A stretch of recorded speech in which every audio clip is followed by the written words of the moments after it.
Komið þið sæl, Synir Egils heilsa þennan sunnudaginn eins og alla aðra.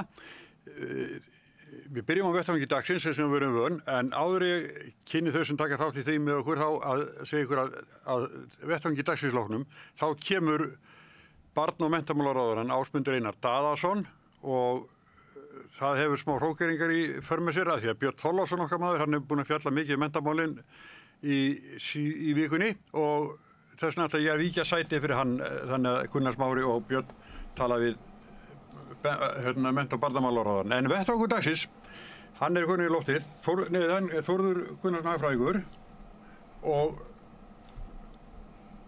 Tómas Eller Tómasson Miðflokknum. Er það ekki? Þú ert eitthvað embætti fyrir flokkinn? Alls konar embætti. Já, mörg bara. Já. Sigurður Andersson, fyrrverandi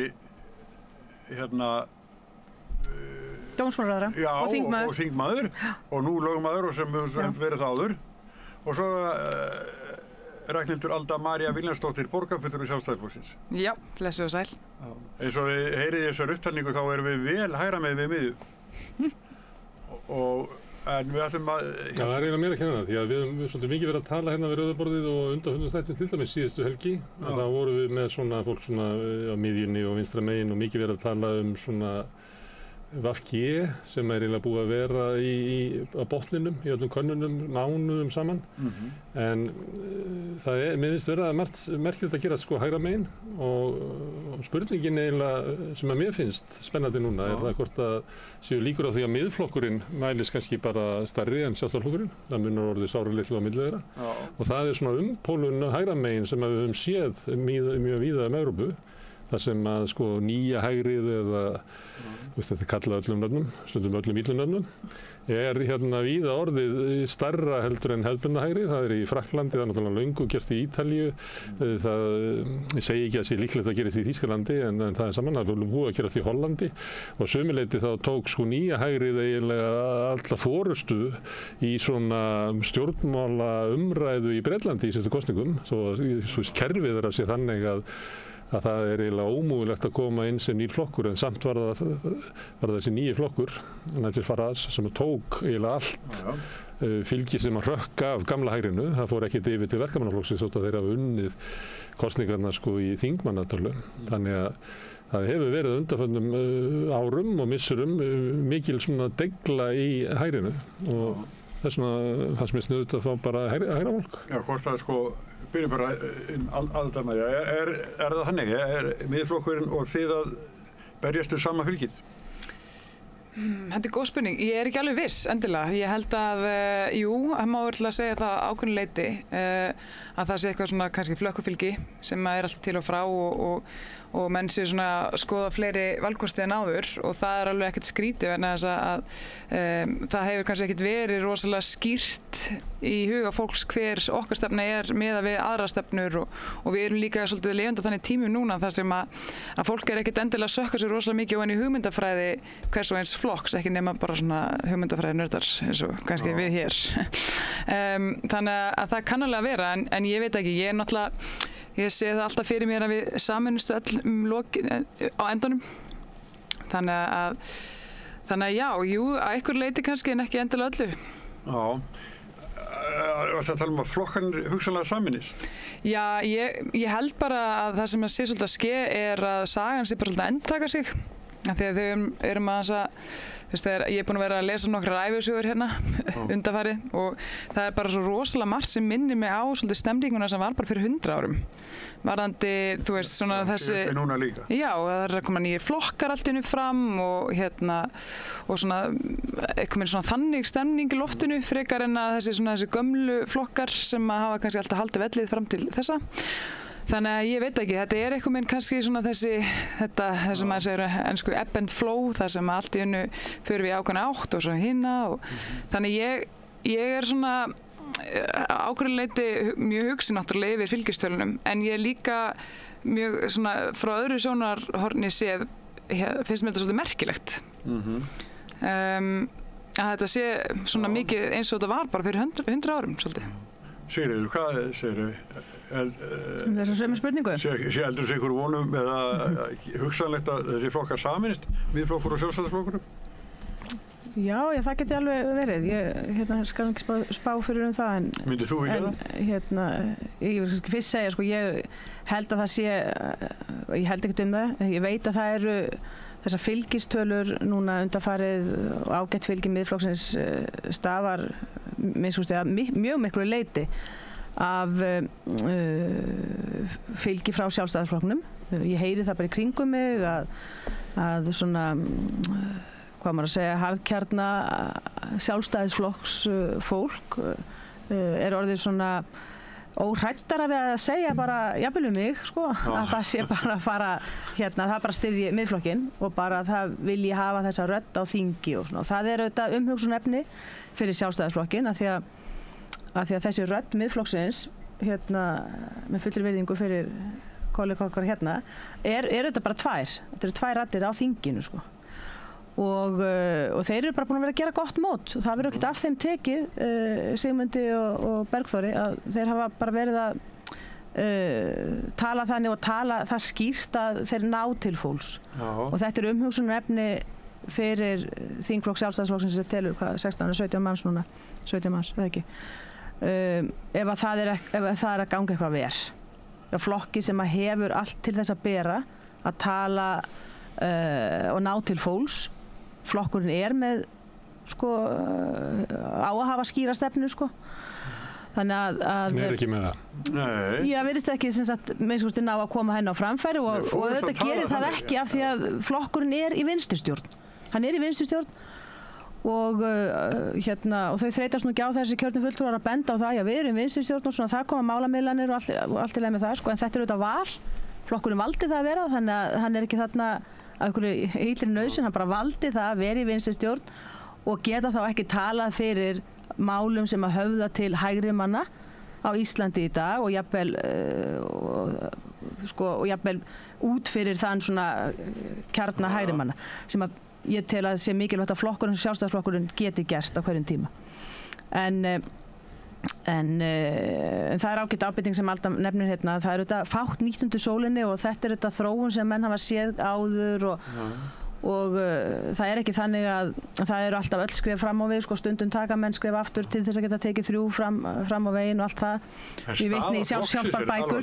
Staða flokksins er alvarleg. Hún er alvarleg og ég held að Er þetta ekki þreyta með formannin bara? Hún er alvarleg og hún er að mínu mati og hún er alvarleg kannski sjálfu sér en hún kann að vera jafnvel enn alvarlegri ef það er þannig að menn neita viðurkenna og horfast í augu við þetta sé alvarleg staða þeir sem fara fyrir flokknum og kjörnir fulltrúar ef þeir neita að horfast í augu við það. Finnst þeir að gera það? Já, ég hef svolítið heyrt, mér finnst svolítið, heyri það að mæli þeirra sumra, sko, menn eru svona benda á þetta og það er gamli frasi, þetta eru þetta skoðanakannir og vissulega er það, þetta eru skoðanakannir og menn vilja senda skilaboð með skoðanakannum. Á miðju kjörtímabili sérstaklega þá vilja menn senda skilaboð og einhverjum hluta getur þetta verið þannig. Já. Og meira það að formaður segir líka, ég meina þá tími þar sem að Sjálfstæðisflokkurinn var svona drottnandi í íslenski pólitík, hann er löngu liðinn og það mun aldrei koma aftur og við erum bara að venja okkur við að vera flokkur svona kannski rúmlega 20% af þess að nefni tölunar. Það er uppgjöf. Svona tal finnst mér vera uppgjöf vegna þess að ég, ekki bara því að maður er eitthvað sólginn í einhverja slægi og eitthvað svona heldur bara vegna þess að ég er ekki sammála þessari nálgun. Ég er ekki sammála henni að það sé endilega komið til að vera flokkur eins og Sjálfstæðisflokkurinn sem hefur verið byggður upp með því hugafari að það standi hér stétt með stétt og af hófsemd í öllum málflutningi. Ég er ekki sammála því að hann sé eitthvað dæmdur til þess að vera 20% flokkur. Ég er algjörlega ósammála því og ef að menn telja það sé eðlilegt þá sko finnst mér að sko, þeirra erindi sé þrotið, sko, í stjórnmálum. Og svo líka þurfa menn þá líka svolítið að horfa í eigin barm og veltaði fyrir sér af hverju er flokkurinn orðinn 20% og menn benda á það að það sé orðið komið svo mikið af flokkum í dag og þá þurfa menn að svara því af hverju er það? Er það ekki líka á ábyrgð Sjálfstæðisflokksins, stærsta flokksins? Það var farið hér í heilmikla breytingu á fjármögnun stjórnmálaflokkana hér fyrir nokkrum árum sem gerði það að verkum að stjórnmálaflokkarnir voru ríkisstyrktir. Þeir voru bara þannig, þeim var meinað að vinna sér inn, plæja akurinn, hafa fyrir hlutunum, fjármagna sér sjálfir, heldur kemur þetta allt úr vössum skattgreiðenda. Og það gerir það auðvitað verkum að menn kannski héldu að þetta er til þess að styrkja fjórflokkinn á sínum tíma. En það bara gerist allt annað. Það spruttu bara upp smáflokkar, einsmálsflokkar, fullt af frambóðum. Maður getur ekkert lagst gegn því að fólk bjóður sig fram. Ég meina það er bara þeirra réttur og gaman að mörgu leyti. En þegar menn eru farin að bjóða sig kannski fram bara til þess að eiga von að fá ríkistyrk, jafnvel þótt að ná ekki inn á þing, og þið þekkið það nú í sósíalistaflokknum. Kannski ekki tilgangi sem þú varst að lýsa. Nei, en ég meina menn núna horfa upp á það og bara til hamingju þið með það, með ríkisstyrkinn sem þið fáið. Sem er náttúrulega, ég er að taka fram að bara örlítið brot af því sem að Sjálfstæðisflokkurinn hefur tekið frá ríkinu frá því að hann breytti þessu reglum. Þegar hann átti í erfiðleikum með því að hann var búin að yfirskuldsetja Valhöll. Hann er búin að taka líklega heilan milljarð út úr ríkissjóði. Veit ekki hvað það er, en minnst var þetta breyting sem á sínum tíma ég lagðist gegn og hef alltaf lagst gegn, og ég held að sé orðið lykilatriði að menn horfi frá þessu nú búið að reyna þetta system, og þetta hefur orðið þess valdandi að við sitjum uppi með marga smáflokka, einsmálsflokka, og ég er ekki viss að kjósendur sé að fá fyrir peningin, það sem menn kannski ætluðu sér með þessu fyrirkomulag. Flokkakraðak, sagði Bjarni einhvern tímann.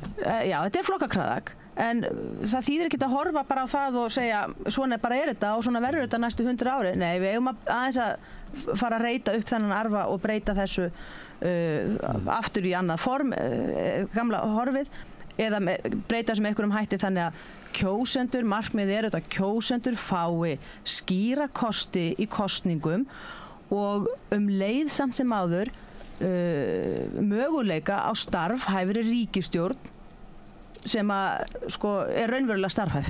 Já, þess er það ekki eins og komið fyrir inn núna.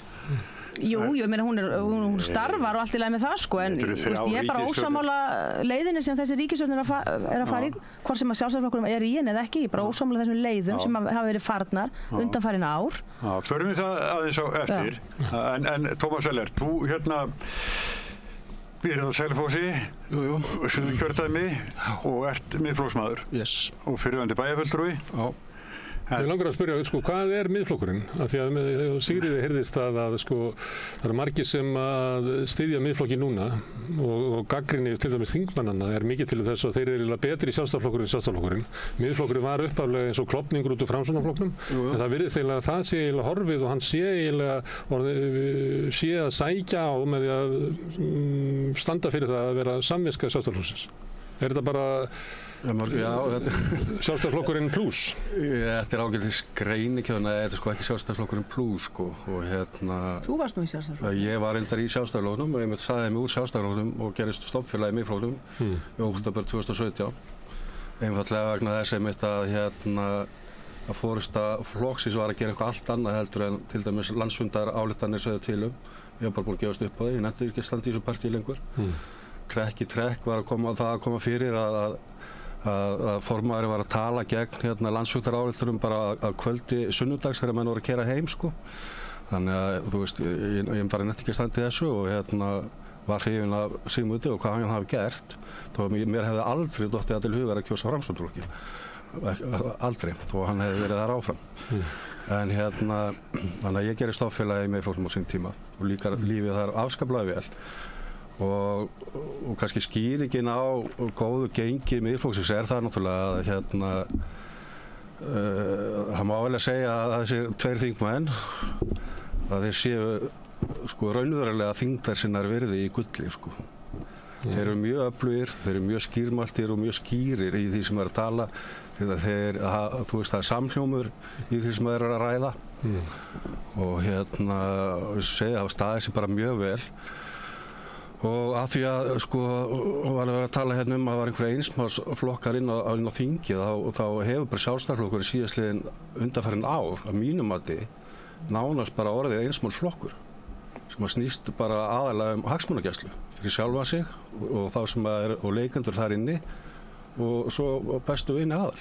Þannig hefur Sjálfstæðisflokkur starfað undanfarin ár og það bara ósköp skiljanlegt að En þú ert ekki að fara aftur yfir í Sjálfstæðisflokki? Aldrei. Nei. Það mun aldrei gerast og og þú veist, ég tek ekki þátt í svona partíi, sko.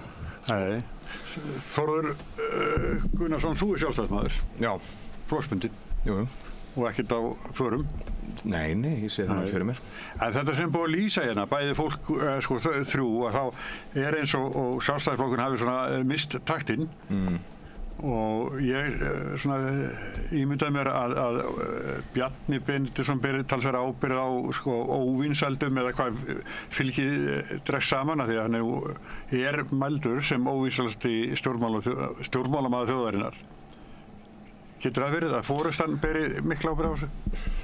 Bara þau sér? Já, ég held nú að allir sem eru búin að vera í pólitík þetta lengi eins og Bjarni, hann er búin að vera á þingi í meira en 2 áratug, búin að vera formaður síðan 2009. Ég held að sama hver þú ert, þá þú veist, minnka vinsældindar eftir allan þennan tíma, það er bara þannig.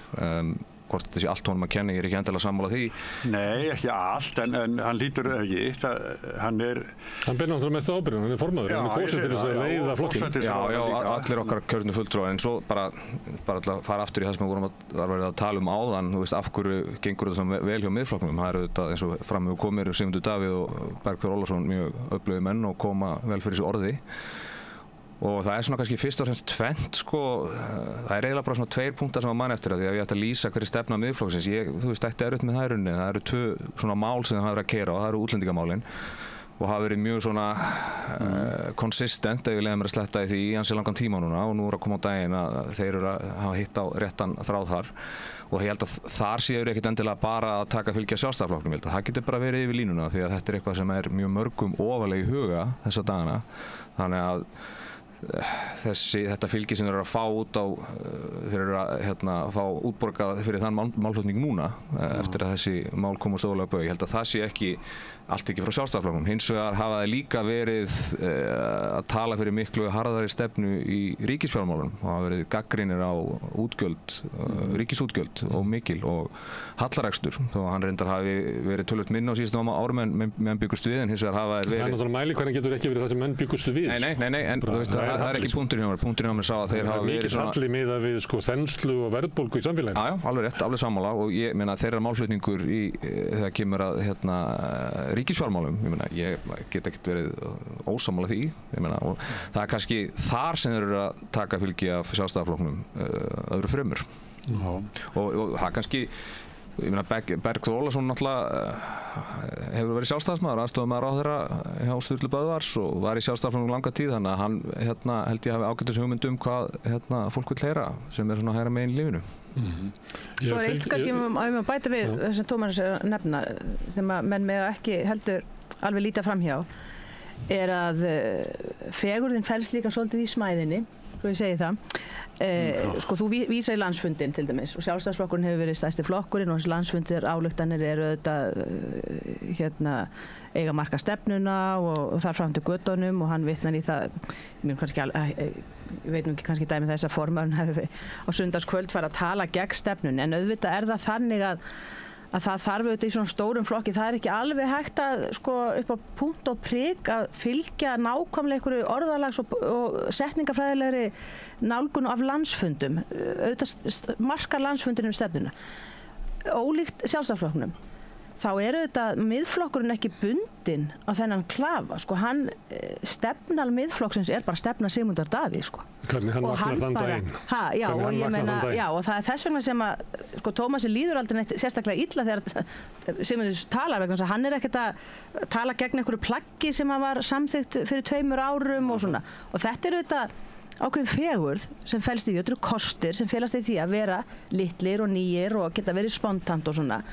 Og stórir flokkar sem hafa kannski mikla formfestu og svona, þeir þurfa að bregðast auðvitað við þessum ákveðinu með því að halda við liðleika sínum í þessu, að passa sig að festast ekki í verða ekki stofnanavættir, sko, að verða ekki eins og opinber stofnun þar sem að það þarf að kæra alla setningar og hugsa mjög mikið áður en að menn svona láta gamminn geisa. Ég bara benda á þetta. Þetta er munurinn á þessum 2 flokkum. En landsfundurinn er svona erfiður fyrir þingflokkinn. Hann er það. Landsfundurinn er æðsta yfirvaldi í flokknum. Já, hann er það og hann á að vera það. En hann er ekkert erfiður og á ekkert að vera erfiður fyrir fyrir kjörna fulltrúa, þeir eiga auðvitað líka að leiða, þeir sem eru kjörnir, þeir eiga auðvitað að leiða umræðina. En það er kannski svolítið brenna við að menn bara kjörnir fulltrúa mæta þarna bara á landsfund og láta svona bara einhvern veginn umræðin að vera spontant, meðan allir eru að bíða eftir, hvert viltu leiða okkur, sko? Menn spyrja bara, hvert viljið þið leiða okkur? Og þá verður menn auðvitað að vera með einhverja skarpa sýn á það í hvaða átt menn vilja flokkurinn fari og kjörnir fulltrúar. Þannig að í þeim pólitíska raunveruleika sem er á hverju sinni. Já, menn verður að vera svolítið liðlegir í þessu, sko. Og það hefur vantað upp á það. Það hefur svolítið vantað upp á það. Bjarni er mjög klókur að koma flokknum inn í ríkisstjórn, en hann er ekki klókur á því að fá þjóðina með sér. Það er bara, hann er eiginlega engin stjórnmálamaður sem ég man eftir sem hefur haft þjóðina jafn mikið á móti sér eins og hann. Má ég bæta við eitt af því að við erum að tala svona líka hvað hefur breyst. Og talandi landsfund og þess að það sem hefur líka breyst að mínu mati er að það er svona menningin og væntingar gamalt stjórnmálafólki og stjórnmálaflokkum almennt.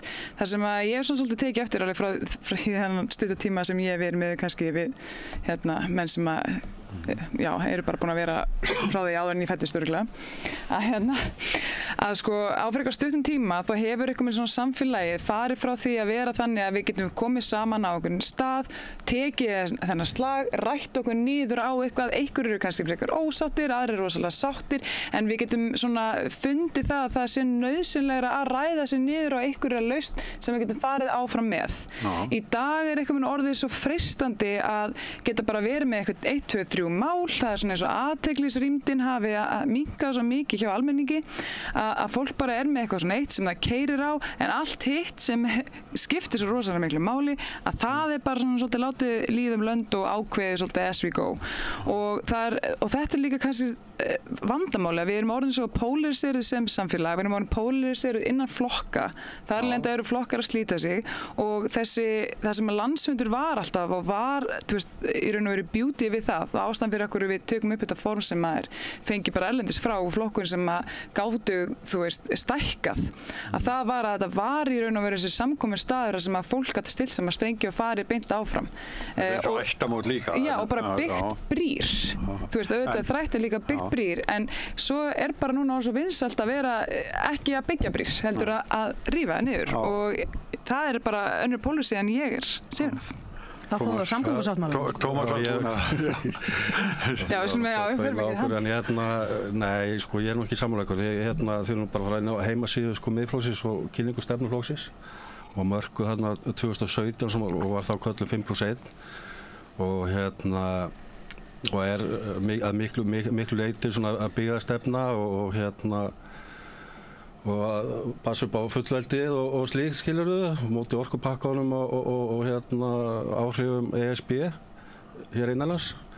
Þannig að þú veist, það er alveg klárt mál og Sigmundur og Beggi að ég get alveg sagt ykkur það að þeir eru, sko, þeim er hampa núna og þeim er klappa á baki innan miðflokksins. En leið og þeir fara eitthvað út fyrir þennan ramma sem þeir eiga að vera vinna innan að þá er haft samband við þá, ég get alveg lofa okkur því, það er bara þannig. En heldur þú ef maður spyrja, þú nefnir byggðastefnuna sko, hægri menn hérna á höfuðborgarsvæðinu, heldur að þeir séu svona horfa til miðflokksins út af byggðastefnu miðflokksins? Nei, kannski ekki bara út af henni, eins og segja, það er fjölbreytt mál. Það er náttúrulega svolítið þannig að byggðastefna sem að, málflutningur sem að virkar út á landi, hann virkir nú ágætlega gagnvart svona þriðjungum af þeim sem að býr hérna á höfuðborgarsvæðinu. Það er nú oft þannig. Þess vegna hefur sko Framsóknarflokkurinn haft mikið hérna á mjög og Sjálfstæðisflokkur, þess vegna Sjálfstæðisflokkur með landsbyggðararm og það er landsbyggðararmurinn sem hefur sko staðið sig betur heldur en borgararmurinn í Sjálfstæðisflokkurinn. Þú sér bara alla sveitarstjórnarfulltrúa Sjálfstæðisflokksins um land allt. Þannig að klárlega stendur Sjálfstæðisflokkurinn sig betur út á landi en að því að vorum að ræða hérna áðan varðandi stefnur og annað og hvernig landsfundir eru og landsfundaráleiktanir og hvort menna þetta sé verið einhver stofnanflokkur. En það er kannski ekki heldur aðalatriðið. Af því að sko, það er ekki nóg að tala til fólks, þú verður að gera líka og það er það sem Sjálfstæðisflokkurinn hefur ekki verið að gera undanfarin ár, sérstaklega ekki í þessari ríkisstjórn að tala og það eru margir sem tala, Óli Björn og fleiri skilurðu, tala gegn þessari ríkisstjórn og Jón Gunnarsson og fleiri en svo það er ekkert gert, það er ekki nóg að tala menn verður líka að gera hlutina Og það lítur að hafa áhrif á hægra fólk sem og Sjálfstæðisflokkurinn hefur svona sótt í það, reynda að halda því fram að hann fari betur með fyrir annara heldur en aðri, kannski ekki til í því, en það lítur að stuða hægrið, að flokkurinn hérna hefur haldið utan ríkisfjármálinn í langa tíð og reki ríkissjóð með stórkostlegum halla í góðæri og í verðbólgu og virðist ekki geta raunverulega brugðist við með neinum hætti. Og svo þegar þið nefndu hérna samgöngusáttmálann, maður sá það alveg þegar Bjarni Benediktsson mætti allt í einu að kynna einhverja 310 milljarða eyðslu sem utan dagskrár, þetta svona Enron-tricks að þetta ekki tekið inn í fjármálaáætlanir og eitthvað fleira, þetta bara búin til svona eyðsla til hliðar, að maður bara sá hægri menn reyta hár sitt og segja hvað er í gangi? Hvað er í gangi?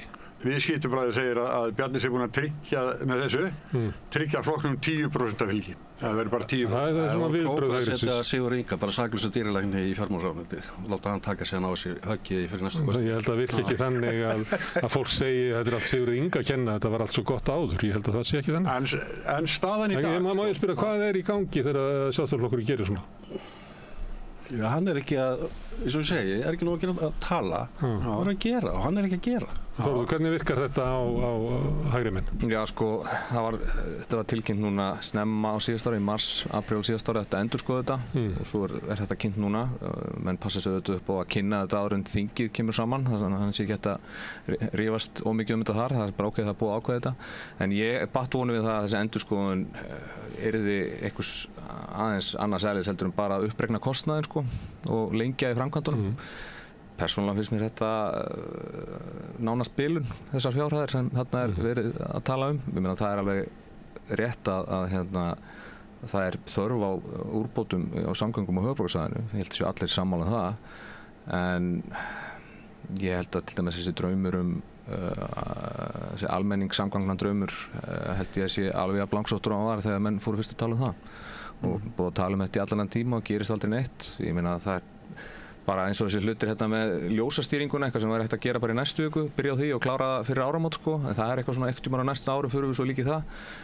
Mér fannst mjög vant upp á það að menn forgangsröðu aðgerðum sem hægt að grípa til fljótt. Göng, Miklubraut sem er sannlega rétt ákvörðun ef menn vilja létta umferð þar. Áttu þau ekki að vera tilbúin eftir ykkur? Þau áttu að vera orðin til. Þau áttu að vera klár núna en núna er það 2040 eða 2040 eitthvað þannig að enga síður, mér finnst eins og Sigríður sagði á hvað erum við að fá fyrir peningana þarna og ég hefa tilfinninguna að það sé ekkert sérstaklega mikið. Má ég fanga orðið?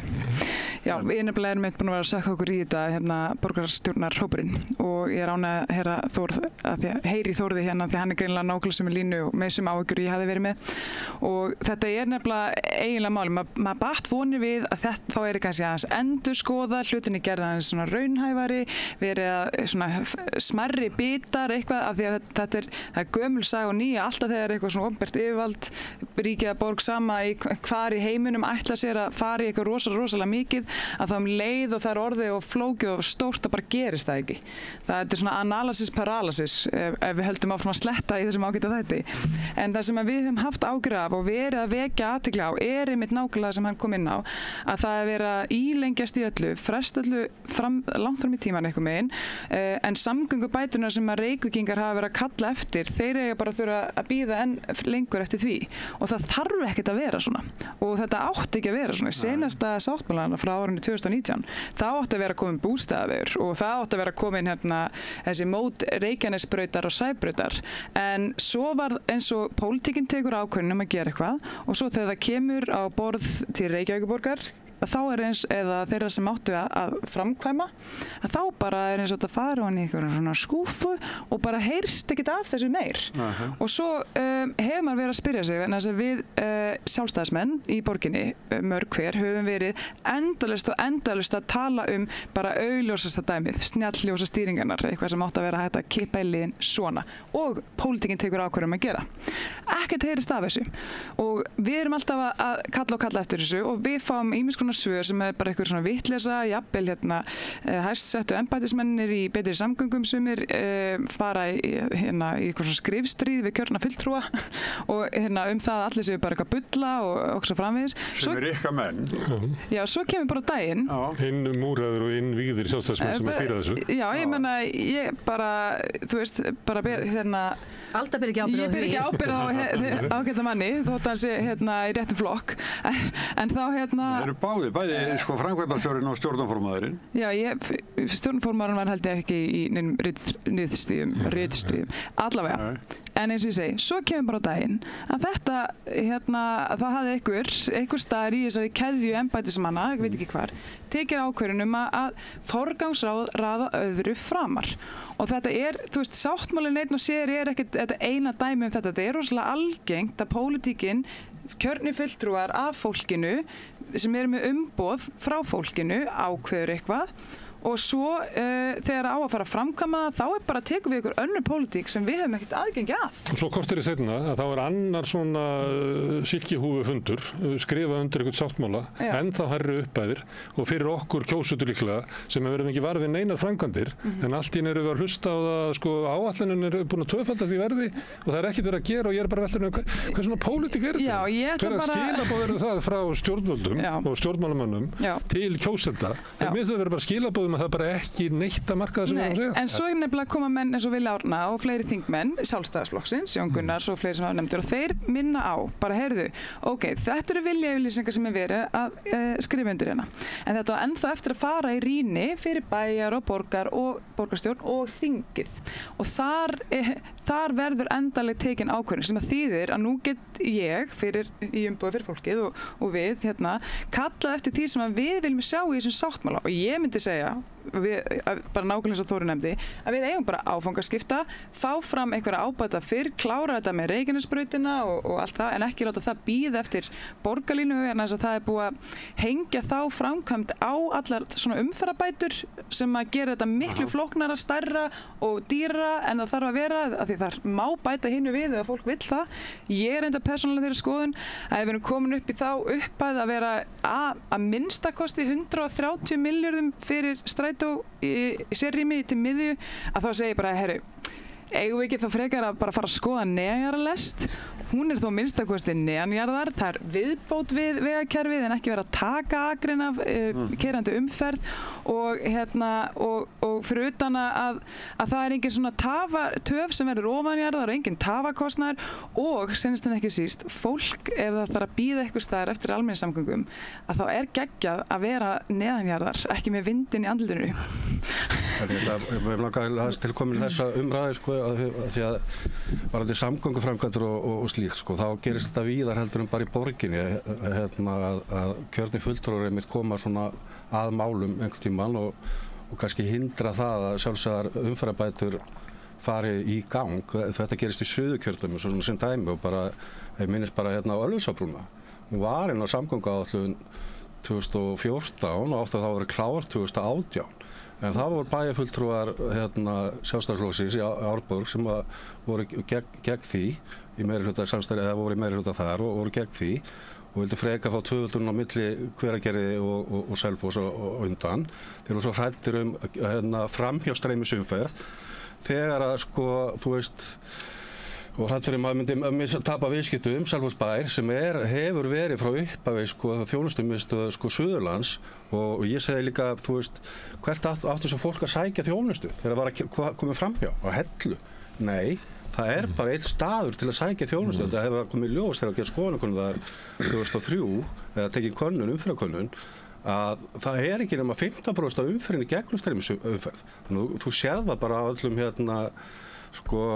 mælingum hjá vegagerðinni því að eina sem að ný brú myndi gera, hún myndi bara bæta aðgengi að bænum sem hún mun klárlega gera og auka þjónustu og annað í bænum. þú veist.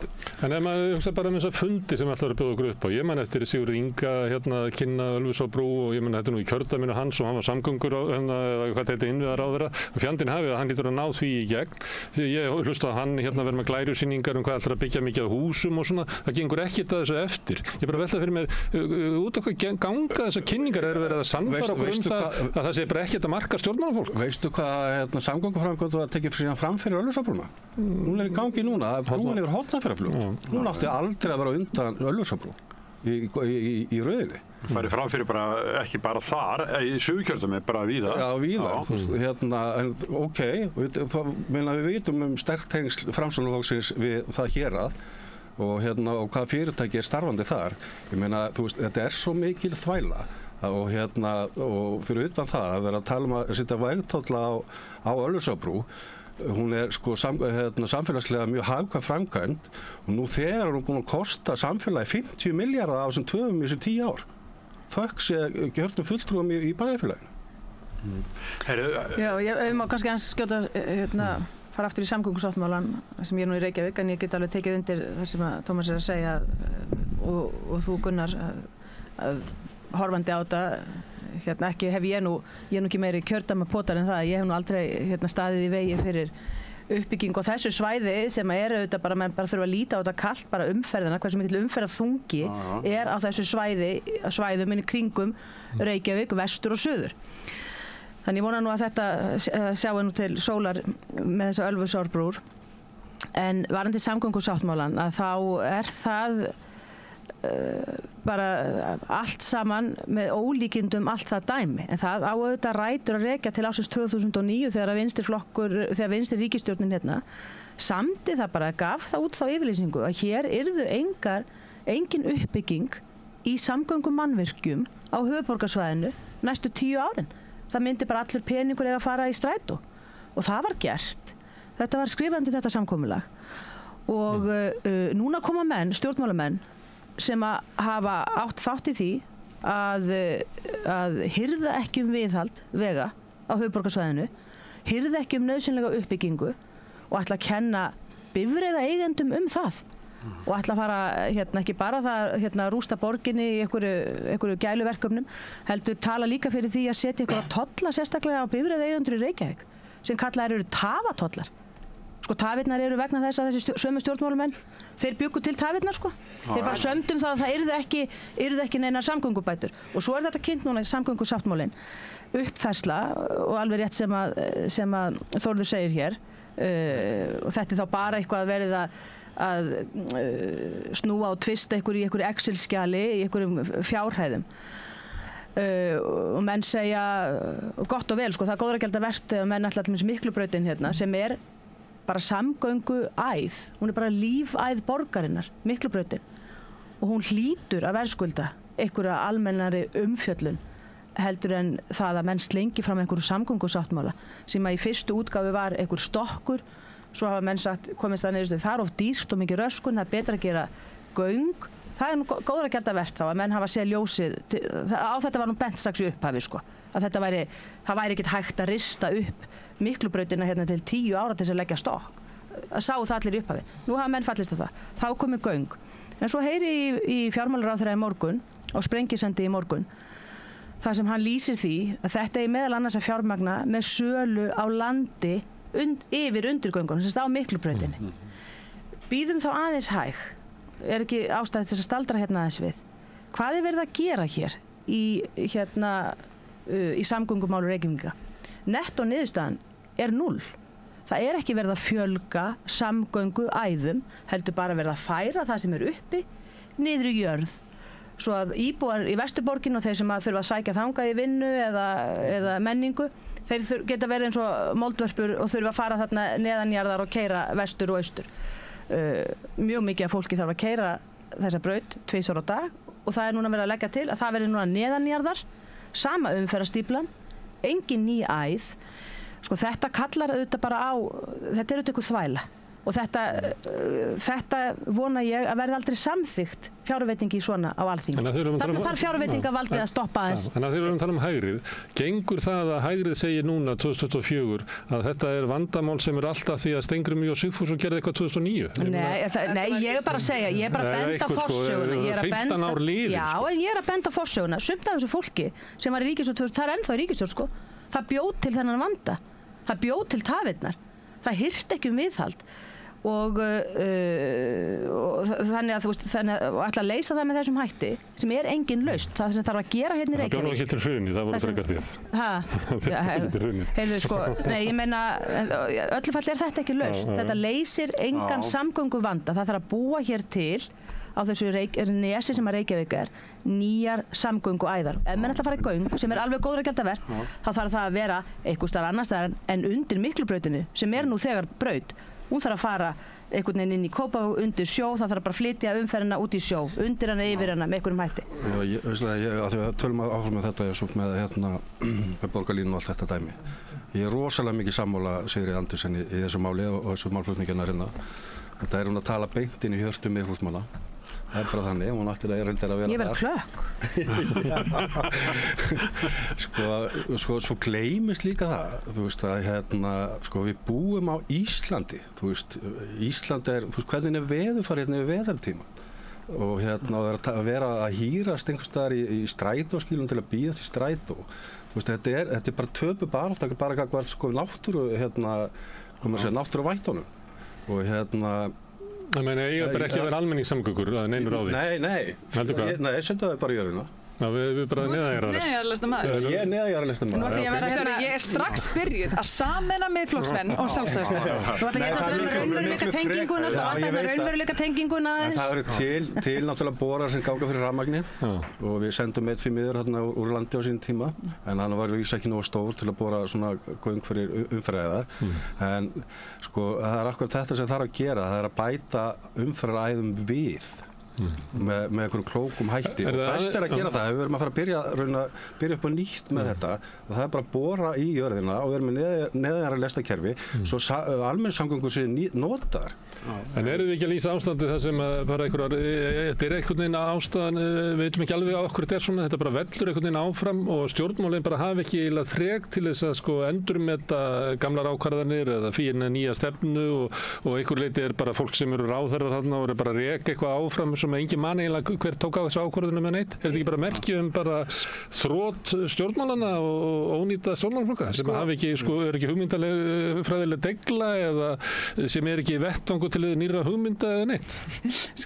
Ég veit nú ekki alveg það, en það eru náttúrulega alveg aðra ástæða fyrir ykkur það ekki allir sjálfstæðismenn jafn ósáttir eða sáttir við samgöngusáttmálann eins og Kópavogur alveg að fá eitthvað fyrir sinnsnúð og þau í vegagerð nota bene, í vegagerð og líka Garðabær og Hafnarfjörður, þau eru að fá Arnarnesveginn og það á að fara beint í forgang með Fossvogsbrúna. Það sem ég hef svolítið áhyggjur af með hana er að vegna þess að bílar megi ekki ganga þar yfir. Þá er náttúrulega nýtingin á hann ekkert sérstaklega góð og svo hvernig á ég að útskýra fyrir háeringum sem eru fastir alltaf ennum sem litla að þeir megi ekki nota hana. Þannig að það er alveg ástæða fyrir okkur við sem erum búsett í Reykjavík og erum borgarfulltrúar og þingmenn fyrir Reykjavík og erum með áhyggjur vegna þess að við erum að fá versta samningin sko. Allt okkar er búið að lengja í og ekki að fara að gera sneitt fyrir 2040 og við erum að borga fyrir allt sko. Bjarni Benediktsson sem forsætisráðherra skrifar upp á hann og innan flokksins er mjög mikið andstaða við þetta. En sko, að tíminn líður hratt sko. Þá er það annað mál. Það er náttúrulega, við erum að fara líka í Seðlabankann og stýrivextina. Þórður, þú ert hagfræðingur. Já. Það kom mér ekkert óvart að þið skildi ekki lækka vexti núna. Ég hef nú verið á þeirri skoðun hríð að þeir munu nú tæplega lækka á þessu ári einfaldlega því að verðbólgan eins og hennu hefur virðist vera ansi klistruð og það er nú bara sagan sýnir það í gegnum tíðina þegar þú ert komin upp í þetta 7-8% verðbólgu þá tekur yfirleitt svona 3 ár að ná henni niður en megin ástæðan fyrir því að vextirnir hérna eru svona miklu hærri heldur en í öðrum löndum er einfaldlega vegna þess að það er miklu meiri hagvöxtur en það. Maður hefur stundum heyrt menn eins og formann Vaffer benda á það að séu neikvæðar raunvextir þarna og neikvæðar þarna, okkur getum við ekki átt neikvæðar raunvextir eins og allir aðrir. Sko, neikvæðar raunvextir eru sjúkleikamerki, ekki heilbrigðismerki á hvaða hagkerfi sem er. Raunvextir eru mjög háir, sko, það eru bara á stýrivöxtunum 4% og allir svona yfirdráttarláni í fátæks fólks er það 12% raunvextir, nafnvextir, en raunvextir eru 12% sem er náttúrulega, það stendur engin undir því, sko. Sko, það breytir engu hvort þið lækki vexti úr 9,25 í 9 núna síðast, sko. Eins og Ásgeir Jónsson, seðlabankastjóri, sagði sjálfur, frekar gefum við aðeins meiri tíma og tökum það fyrir aðeins hressilegri lækkun, sem skiptir einhverju máli. Finnið þið ekki fyrir því vaxandi óánægju í samfélaginu þar sem að fólk er byrjað að finna fyrir þessari vaxtabyrði og ég finn það fyrir að þetta fer upp tekjustigann, það er fólk sem er bara frábæru launum sem er byrjað að tala það er bara að bera peninga í húsnæðiskostnað í hjólburum. Það finnst engum þetta skemmtilegt, það finnst öllum þetta hundleðilegt en það var nú áhugaverð stúdía sem kom út hjá Alþjóðagjaldeyrissjóðnum í september á síðasta ári, þar sem þið skoðuðu 70-80 verðbólgu episódur á Vesturlöndum bara frá seinna stríði og þar kemur á daginn það tekur yfirleitt 3-5 ára að ná þessu niður og algengasta ástæðan fyrir það mistekist er að fólk fagni of snemma. En sko, óþolið meðal þjóðarinnar er svo mikill. Vonbrigðin er svo mikill og það er fjöldi fólk sem kemst ekki inn á húsnæðismarkaðinn. Samt eru sko lánin, vilja komast þar inn en þráttur að lánin séu mjög óhagstæð og dýr og þetta er sko efnaðastefnan í landinu, hún hefur rekið okkur þangað. Okkur er eitthvað að mistekist. Það kemur manni samt á óvart að sjá, ánægilega óvart, að vanskil hafa allir ekki verið mikil og skuldir heimilana eru ekki Það er að því einn fátækir fá ekki að skulda, sko. Það sem hann var Líka það vegna verðtryggingar, það bætist bara vaxtabyrði bara aftan. Já, og svo hafa nú menn núna möguleikann sem þeir höfðu ekki áður að bara breyta án verulegs kostnaðar fyrir sig, skipta lán og menn eru reynilega að fara í verðtryggð lán og þannig að það er ánægileg breyting frá því sem var hérna áður. Óbræði munni, sko. Alveg rétt, en hins vegar finnst mér skipta máli þessu, sko, menn átti sig á því að þessi verðbólga og þar þessi háu vextir eru bara, sko, sjúkdómseinkenni og menn verða að horfa á sjúkdóminn, sko, ráðast að rótum hans. Hverjir eiga að bera byrðarnar? Er það þeir sem það þarf bara að koma í veg, sem eiga minnst, eiga þeir að bera byrðarnar? Nei, ég meina það er auðvitað alltaf þannig að þeir sem eiga minnst, þeir bera auðvitað ákveðnar byrðar.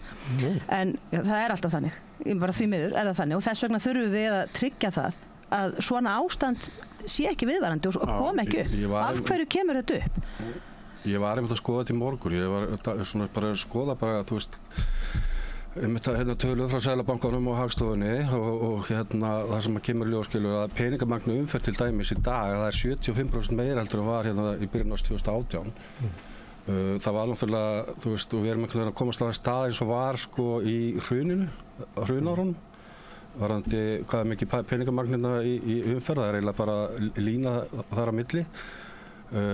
Og stjórnvöld kannski segja ykkur ekki allar sannleikann í þeim máli eða vilja ekki segja það var náttúrulega búið að vera peningaprentun í gangi og það þarf náttúrulega að brenna upp þessa peninga til að ná jafnvægi og líka það að gjaldeyrisvaraforðinn hefur ekki fylgt með og þannig að stutt við krónuna þannig að hún er rauninni veikari þannig að sko ég held að sko hagstjórnin hennar hún lítur greinilega augljóslega einhverjum allt öðrum lögmálum heldur en út í heimi og eins og bendir réttilega á það sem er að gerast núna í svona stýrivextir svona háir og vextirnir náttúrulega með í verðtryggðu lánunum þetta náttúrulega fyrir aftan á verðtryggðu lánin það er náttúrulega að vera að éta upp eignir almennings þú veist að vera að éta upp eignina mína ég er með verðtryggð lán og hluta til á mínu og eitthvað í öðru og það er bara að vera að éta nú upp, ég sé það bara. Þú veist, húsið mitt er reyndar ekki að hækka en þú veist, lánið er að hækka. Það er bara að vera að éta upp eignina mér. Þetta er sama og gerðist ég hjó eftir hrunið að þegar ég var að byggja mér hús hérna 2003 og var fluttur inn í það 2005 ég taldi mig eiga 50% í húsinu. Eftir hrun þá var ég á nulli, þannig að öll mín vinna sem ég var búin að leggja í þetta sjálfur á kvölduna helgar og bara hýrt af mér á no time og talandi óþol, það þetta sem að fólkið í landinu er bara að upplifa nákvæmlega sama ástand og var á hrunárunum. Og hlustar á seðlabankastjóra. Ég held að sé ekki sama ástand. Ég ætla bara að skjóta inn og vera að hlusta á seðlabankastjóra sem segir að háir vextir kom ekki við heimilin landinu. Hvernig heldur að fólki sem að horfa á þennan raunveruleika sem Tómasson lýsa þetta líði að hlusta á þetta? En sko, ætla ég aðeins að koma inn á, vegna þess að það er búið að vita lengi að húsnæðismarkaðurinn í Reykjavík og í raun og veru skortur á húsnæði þar og það hvað að vera að byggja dýrt og hvað það kom seint inn og bara allt svona græðgin þar hjá borgaryfirvöldum líka í hversu dýrar þessar lóðir eru og allt þetta. Það er búið að vita það lengi og vara við því í mörg ár að þetta er að keyra upp verð og það er að keyra upp verðbólgu og það var alveg vita. Það er ákveður vítarhingur í gangi sem að er sko núna er náttúrulega stýrivextir háir, þetta kemur náttúrulega líka við sveitarfélög. Já, algjörlega. Þannig að þau eru að fá tekjur einhvers staðar, en þau sjá það að geta fengið að einhverju lóðabraski, góða tekjur inn til að geta bara reynda greitt afborgan til lána. Já. Og þú veist, þetta er bara vítarhingur og þess vegna það er ríkisstjórnin að hafa frumkvæði því að fá hagaðila að borðinu, ég veit ég bara er að klára að fá hagaðila að borðinu og bara, þú veist, virkilega setjast niður hver og einn getur gert, þannig að við séum ekki í þessum vítari. Já, en það sem gerist var á unga fólkið, ég veit þetta bara mjög vel, en þarna á þessum tíma þá er ég að reyna að kaupa mér mína fyrstu eign og ég er bara af þeirri fæðist á þeim tíma þegar ég er að fara að koma í fasteignakaupsaldurinn, þá er allt bara vonlaust og það hefur verið nokkuð með vonlaust síðan og ríkisstjórnin, hún er búin að koma með, það er með sérlífissparnaðarleiðina, það voru hlutdeildarlánin og ríkisstjórnin er búin að vera að reyna að gera það auðveldara fyrir okkur sem vorum og erum fyrstu kaupendur að komast inn á hana markað svo að myndi ekki bara einfaldlega éta okkur en auðvitað er það sem er búið Það hefur ekki virkað eins og hlutdeildarlánin virkar bara ekki neitt það var kannski eitthvað sem hefur verið en ég meina sérlífissparnaðardæmið er bara að bjarga þetta er að bjarga bara mér og vinum mínum sem að náðu þó að kaupa eitthvað Það er styrkur við millistéttina Já, ég meina það er það sem er og auðvitað Það er skrítin húsnæðisstefna sem styrkir þá sem hafa það sæmilegt en ekki þá sem hafa það skítt. Já, það er bara eitt útilegur ekki annað, það er líka hugsun þá sem hafa það skítt, þóttu við hugsun líka um miðjustéttina, skilur við. En allan það sem ég er að segja er að þú veist að það ríkið er búið að reyna ýmislegt en þau ert með bara megin þorra húsnæðismarkaðsins í Reykjavík og hann hefur svona ótrúlega sterk og mikil áhrif á þetta allt saman að þá og þau einhvern veginn bara ágætis fólk hefur fengið að vaða uppi með að komast upp með þetta svona lengi. Ef þetta væri ekki að horfa á okkur að gríðarlega blómatíð í Hafnarfirði þar sem Sjálfstæðisflokkurinn er með forystu í Kópavogi í stórkostlega uppbyggingu af því að Reykjavík er ekki að byggja upp. Það bara er ekki að gera þannig sko. Það er ekki að gera þannig. Ríkið búið að reyna ýmislegt sem er aldeilis rétt í völdu. Ríkið hefur þó ekki reynt eitt og það er að draga úr útgjöldum. Ríkisútgjöldin hafa aukist 1000 milljarðar síðustu 5 ár og vaxtabyrðin af því er 250.000 krónur hér á mann þú veist, ég meina þetta er rótin að vandanum, þetta er rótin að verðbólgunni og af því að þema þess að þáttur er hægri mennskan og hvernig hægri menn líta á hlutina og svona þá verð ég að segja að það kemur mér var fyrir vonbrigðum að sjá það að ríkisstjórnin núna og efnahagsráðgjafi ríkisstjórnarinnar og er að núna, hvað maður að segja, því að búið að sletta svo mikið þið, búið að sletta að pikka fæt eða vilja að komast í eitthvað bíf við þá sem að benda þessa staðrind. Að það eru ríkisútgjöldin sem að auðvitað eru olía á þennan eld og það þarf að draga úr þeim. Og það er gert með alls konar, hefur verið gert undanfarin ár með alls konar kunstum með því að nefna frumjöfnuðurinn sem er jákvæður en frumjöfnuðurinn sko er hagstær, er tala sem tekur ekki tillit til vaxtakostnaðar og vaxtabyrði ríkisins sem ég var að nefna er bara orðin ósjálfbær og það er líka hægt að benda á það eins og þeir gera skuldastaðan er samt góð, hún er alveg góð svona með mörg ríki en Ísland fær aldrei og mun aldrei fá þau kjör, þau vaxta lánakjör eins og stór ríki fá ég meina, fegurinn felst í smæðinni segi ég, margir kostir en það eru líka ákveðnir þættir sem að við sem erum smá, getum ekki lyft okkur Vaxtakostnaður hér og hærri sem hlutfall landsframleiðslu en ég bara nefni þetta vegna þess að þið eru búin að þylja hérna upp alls konar aðgerðir, sértækar aðgerðir sem mér einhvern veginn heyrðist bara að væri bara ekki nóg aðgert sko Ég segi, það hefur verið of mikið gert. Það hefur verið of mikið gert. Við erum ekki flúið. Of mikið gert og það að draga úr þessum, verður að draga úr þessum útgjöldum og það nú kannski sá veruleiki sem að samt kjósendur þurfa að horfast í augum. Viljið breytingar á þessu. Ef þú vilt eyða svona miklu, þá getur maður sagt í sjálfstoflokkin. Ef þið viljið eyða svona miklu, þá verður það aflað tekna á móti. Já, það eru menn núna að reyna að gera með tafagjöldum í umferðinni, skattleggja bifreiðaeigendur, takk fyrir, tafirnar sem sjálfur bjuggu til, ég segi nei takk, drögum bara aðeins úr. Drögum úr útgjöldunum, ekki bara útgjaldaaukningin, heldur útgjöldum. Hvað á krónan stóran þátt í þessu? Getum við ímyndað okkur það? Þetta er gömul lumma, sko. Þetta er, já, nákvæmlega. Þetta er gömul lumma. Sko, hinn efnahagslegi veruleiki í Íslandi breytist ekki þótt við breytum mælieiningu, sko. Ég meina, þú er ekkert hávaxnari þó við mælið í fetum. Þú er alveg jafn stór og verð núna, sko. Ég hef reynt þetta, sko. Þannig að ég meina, jú, auðvitað er það þannig að krónan hefur að vísu ekki sveiflast mikið síðustu ár. Hún er búin að vera nokkur stöðu bara í 10 ár, sennilega stöður en norska og sænsku krónan til dæmis. En auðvitað er það þannig að eitthvað sem hefur í gegnum tíðina verið sveiflukenndari í verði, það ber hærra áhættuálag. En á móti kemur, þú verður líka alltaf að horfa á bara hvernig íslenska hagkerfið, hverju það hefur verið að skila samanborið við þessi lönd sem við berum okkur saman við. Það er miklu meira hagvísstjórn og hefur verið bara í mjög langan tíma. En ég er ekki á því að það er eitthvað auðveldara að reka landið þó við myndum breytum gjaldmiðil. Ég hef aldrei verið á þeirri skoðun. En sko, nú er það samt þannig að það er mikill hagvöxtur og það er einhver sem sitji eftir. Það er alveg auðljós, sko. Það er ekki allir sem er að njóta, en ekki svona frá degi til dags. Það er, við höfum talað um húsnæðiskreppu og verðlagið hátt í landinu. Ég meina að þú ert þá að vísa til þess að þið talið oft um hérna verst stöddu hérna eins og Sigríður sagði áðan, sko, bara því miður. Ég meina að allir efnahagslegir erfiðleikar bitna hlutfallslega verst á þeim sem eiga minnst og hafa sem minnsta tekjur. Ég meina það er bara þannig. Svona rekum við velferðarkerfi og annað slíkt til þess að milda þau. Já, við gerum það.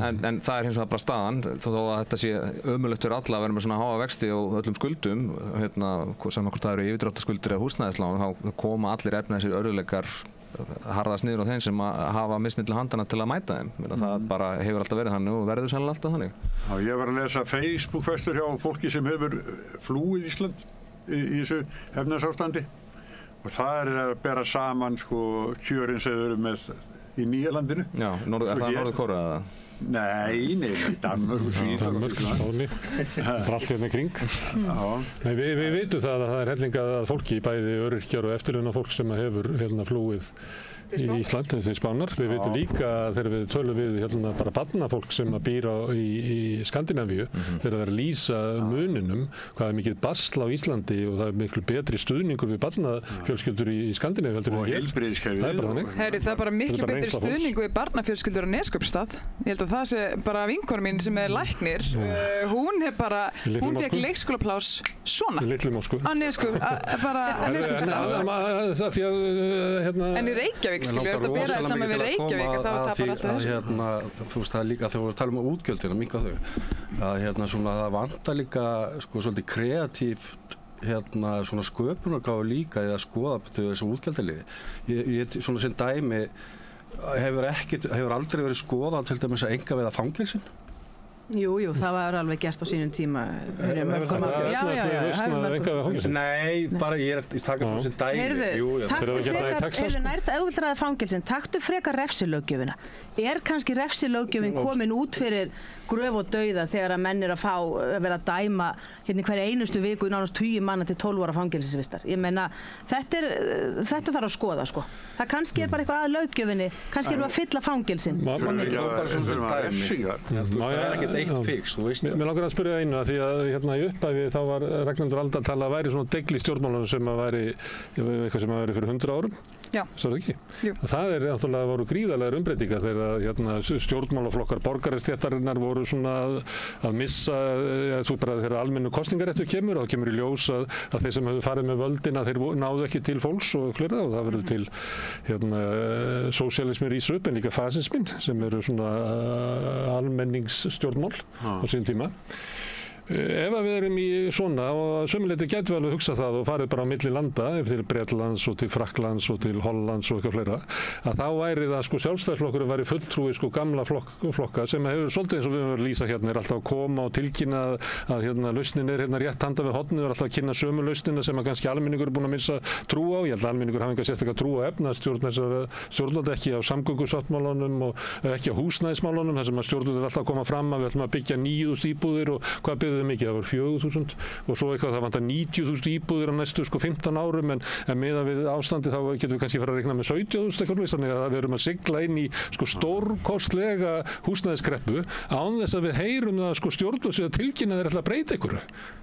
Og þá gerir það náttúrulega að það er einhver aðrir sem að koma, ég veit ekki hvort að þessi miðflokkurinn á Íslandi, en það var flokkur Le Pen og það var frelsisflokkurinn í Hollandi og það var flokkur Meloni á Ítalíu og núna er það Alternative for Deutschland í Þýskalandi og það voru svíþjóðademókratar í Danmörku sem er að svara að sömuleyti getuleysi hægriðsins. Ef við höfum verið að tala saman fyrir 10 árum, þá höfum við verið að tala, já við erum að horfa á sko fall sósíaldemókratíunar í Evrópu. Þau gátu ekki til yfir að því sem þau ætluðu sér og þess vegna er fólk að fara yfir á nýja hægrið.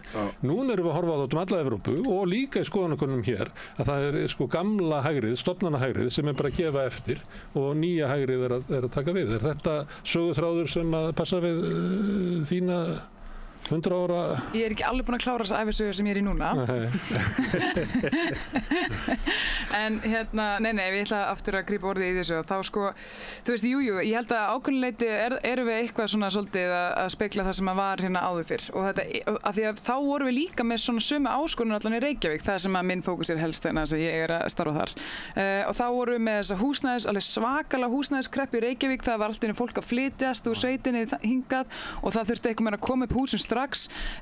Þá var í raun og veru farið í það að byggja bara frekar eitthvað en ekkert en á sama tíma er þessi fungis arkitektúr í raun og veru pólitísk straumstefna að koma sem er að allir eigi skilið gott húsnæði en það var líka svona meiri skilningu fyrir því að við þurfum öll að hjálpa svolítið að og ennfremur og þetta er eiginlega svona helsti munurinn sko ríkið og borgin eða bærin og allt það þá hafði ekkert úr nærrið því að miklu að móða og þau eru með núna og ég held að sko það sem að við erum að díla við mikið af því sama en þetta er eiginlega svolítið kemur kannski inn á margt af því sem að þeir voru að segja að við erum líka sem þetta eiga við það að borgin hún er bara, þú veist, hún vex og þau veit ekki hversu marga þau eru með í vinnu sko.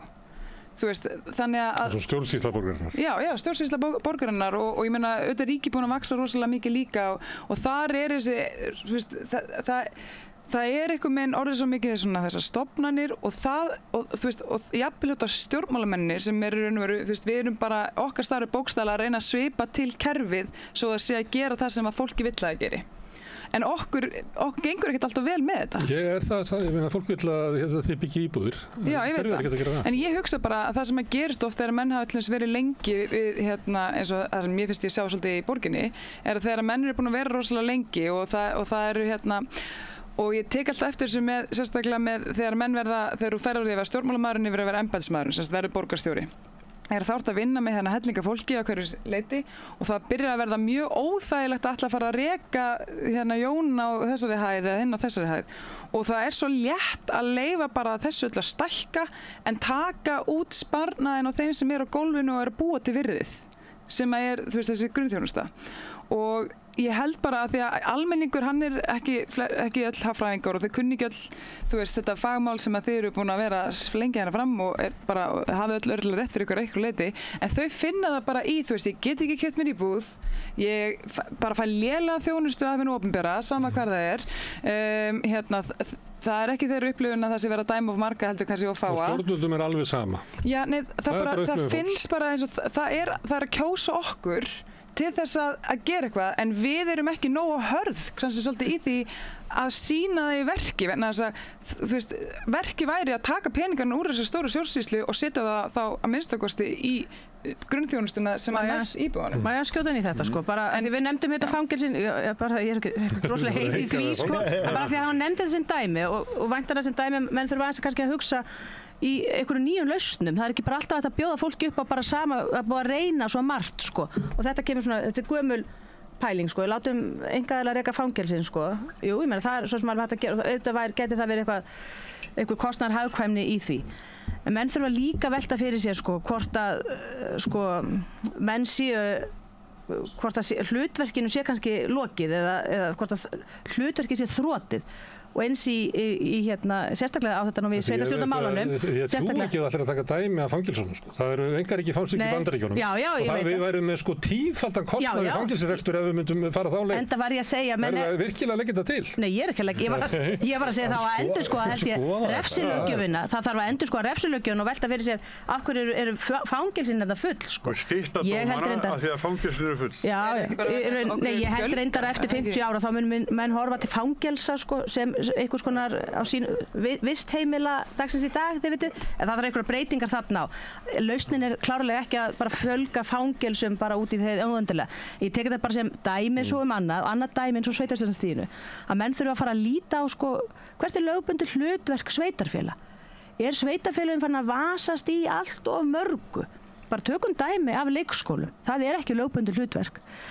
Getur ekki verið að menn þurfi bara að setja undir þessu hausinn, kjörni fulltrúar og benda fólki á það sem er hið augljósa að menn þurfa auðvitað að taka þátt í þessum kostnaði sem felst í því að bæði passa unga börn og reka þessa leikskóla.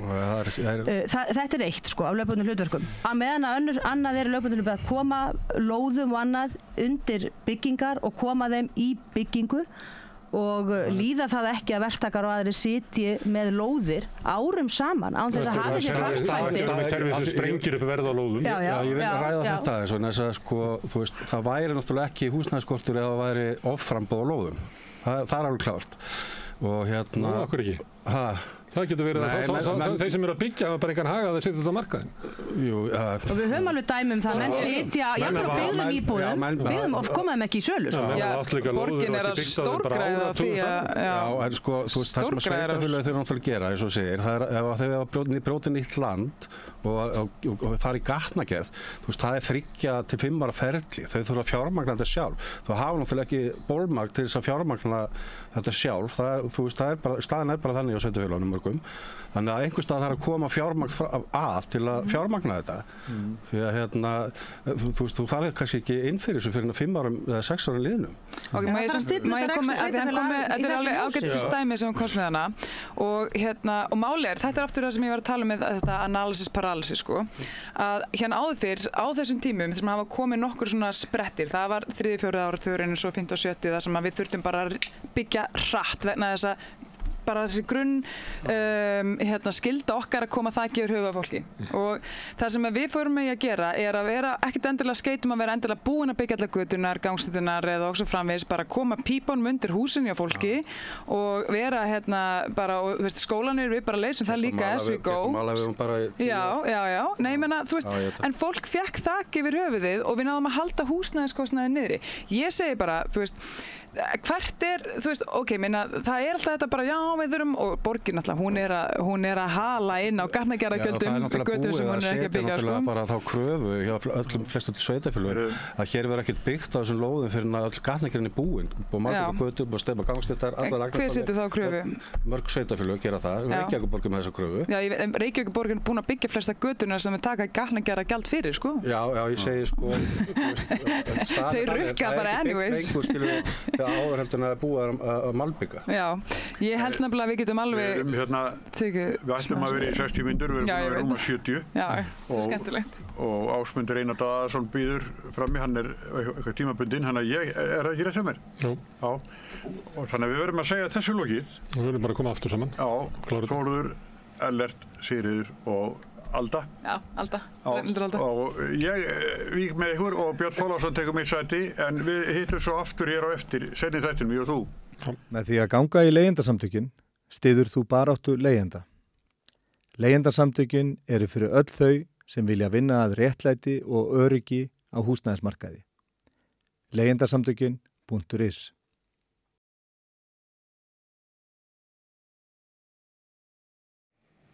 Já, sæl og blessuð. Það eru boðuð 2 stór frumvörp í menntamálum sem sennilega verða samþykkt fyrir jól og veitir ekki af því það má segja að allt sumarið hafi meir og minna farið í það hjá sumum fjölmiðlum að rakka niður grunnskólakerfið og sannarlega eru margar áskoranir. Við erum með PISA, við erum með líðan nemenda og nú síðast hefur barna- og menntamálaráðherra verið í fréttum fyrir að stofnanir sem eiga að skila skýrslum, upplýsingum á réttum tíma þær gera það ekki og það er slagurinn nýverið á milli þessa ráðherra og umboðsmanns barna.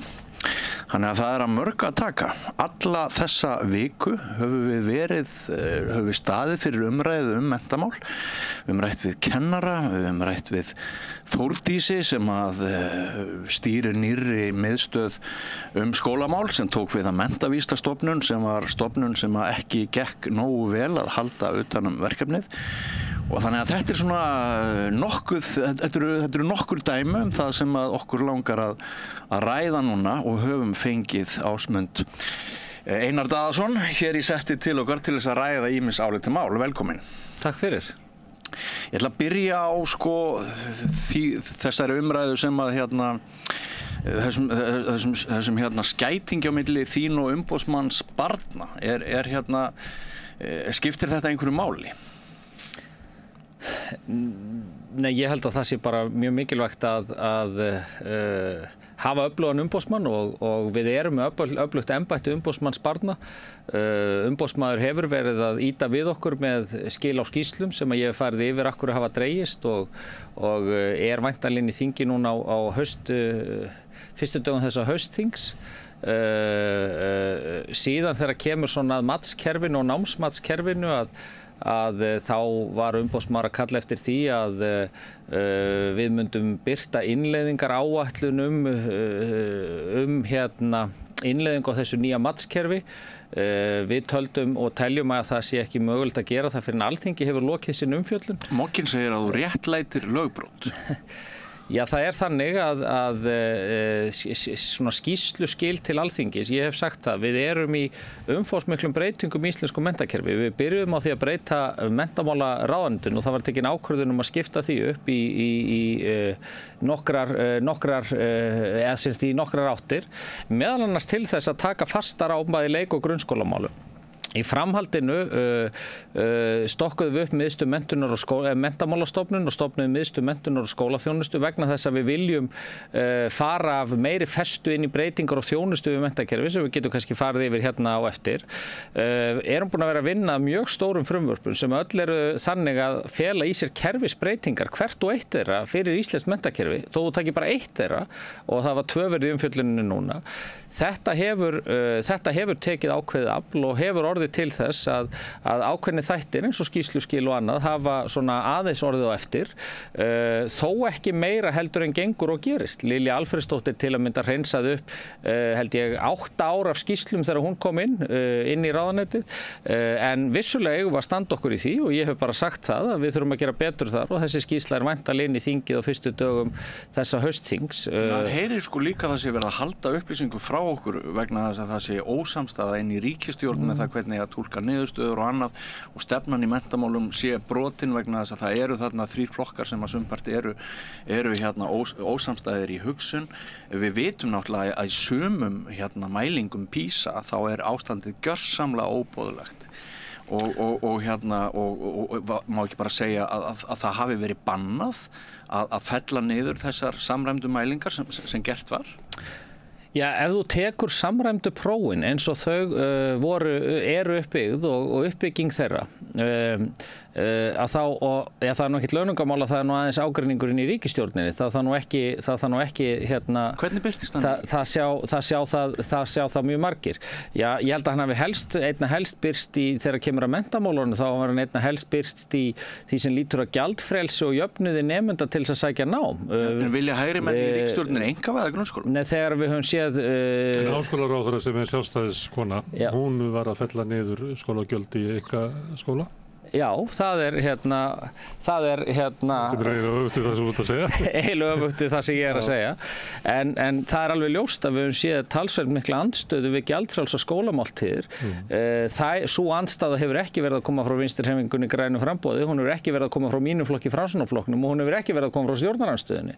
Hún hefur verið að koma frá Sjálfstæðisflokknum og andstöðu við það og ég hef bara verið algjörlega skýr með það að mín afstaða í þessu er mjög skýr. Ég var ofboðslega ánægður og átti raunar fundi með stéttarfélögunum fyrir 1,5 eða 2 árum síðan þar sem ég hvatti þau til að taka málefni barna upp á sína arma, leggja áherslu á málefni barna í sínum málflutningi, þess að fátt væri til lengri tíma meiri jöfnuður í heldur en að þú getur jafna stöðu barna í íslensku samfélagi vegna þess að þá ert að skapa jöfnuð til lengri tíma og þess vegna var ég ofboðslega ánægður að sjá að verkalýðshreyfingin tók þetta mál upp á sína arma vegna þess að þetta er réttindamál, það er að segja gjaldfrjálsar skólamáltíðir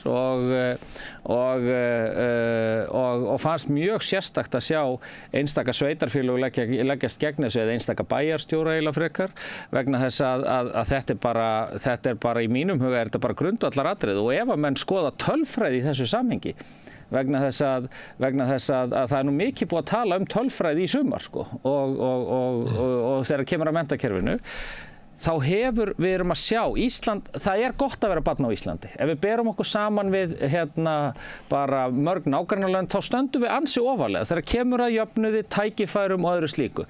En það er hins vegar, bara tölfræðilega séð, þá er gott að vera með við mörg önnur lönd. En við höfum verið að sjá það og kannski einna helst gagnvart nemendum erlenda tungumál og menningabakgrunn að við erum að síga á þessum listum. Árið 2022 Ásmundur sagði aðeins 5. hver stúlka í íslenska grunnskólakerfinu vera hamingjusöm. Leið mér að klára tekjulega hlutan, svo skulum við taka hitt vegna það eru líka svona samfélagslegra verkefni.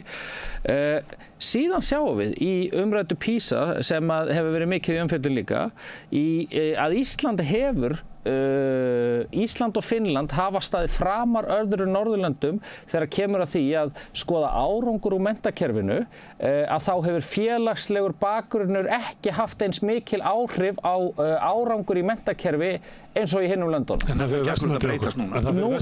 Það hefur versnað. Það hlýtur að vera bara ljósin hljóta að loga í ráðunum. Það hefur versnað núna. Hefur skólinn ekki bara brugðið sem jöfnunartæki? Nei, þetta er meira samfélag og þess vegna er skynsamlegt út frá tölfræðinni að stíga inn með gjaldfrjálsar skólamáltíðir, að stíga inn með gjaldfrjáls námsgögn fyrir nemendur í framhaldsskólum yngri en 18 ára þetta er grunnnám og stíga inn með félagslegum hætti inn í menntakerfið og styðja betur við þessa hópa og ég hef ofboðslega sterka sannfæringu fyrir þessu og ég er bara sannfærður að við erum að stíga rétt skref þarna til framtíðar. Eins og ég sagði áðan, mæling vísindaleg 2022 aðeins 5. hver stúlka í íslenska grunnskólakerfinu segist vera hamingjusöm, drengir mikið til ólæsir og sumir hitta aldrei kallmann inn í kennslustofunni, svo við bara förum nú út í það.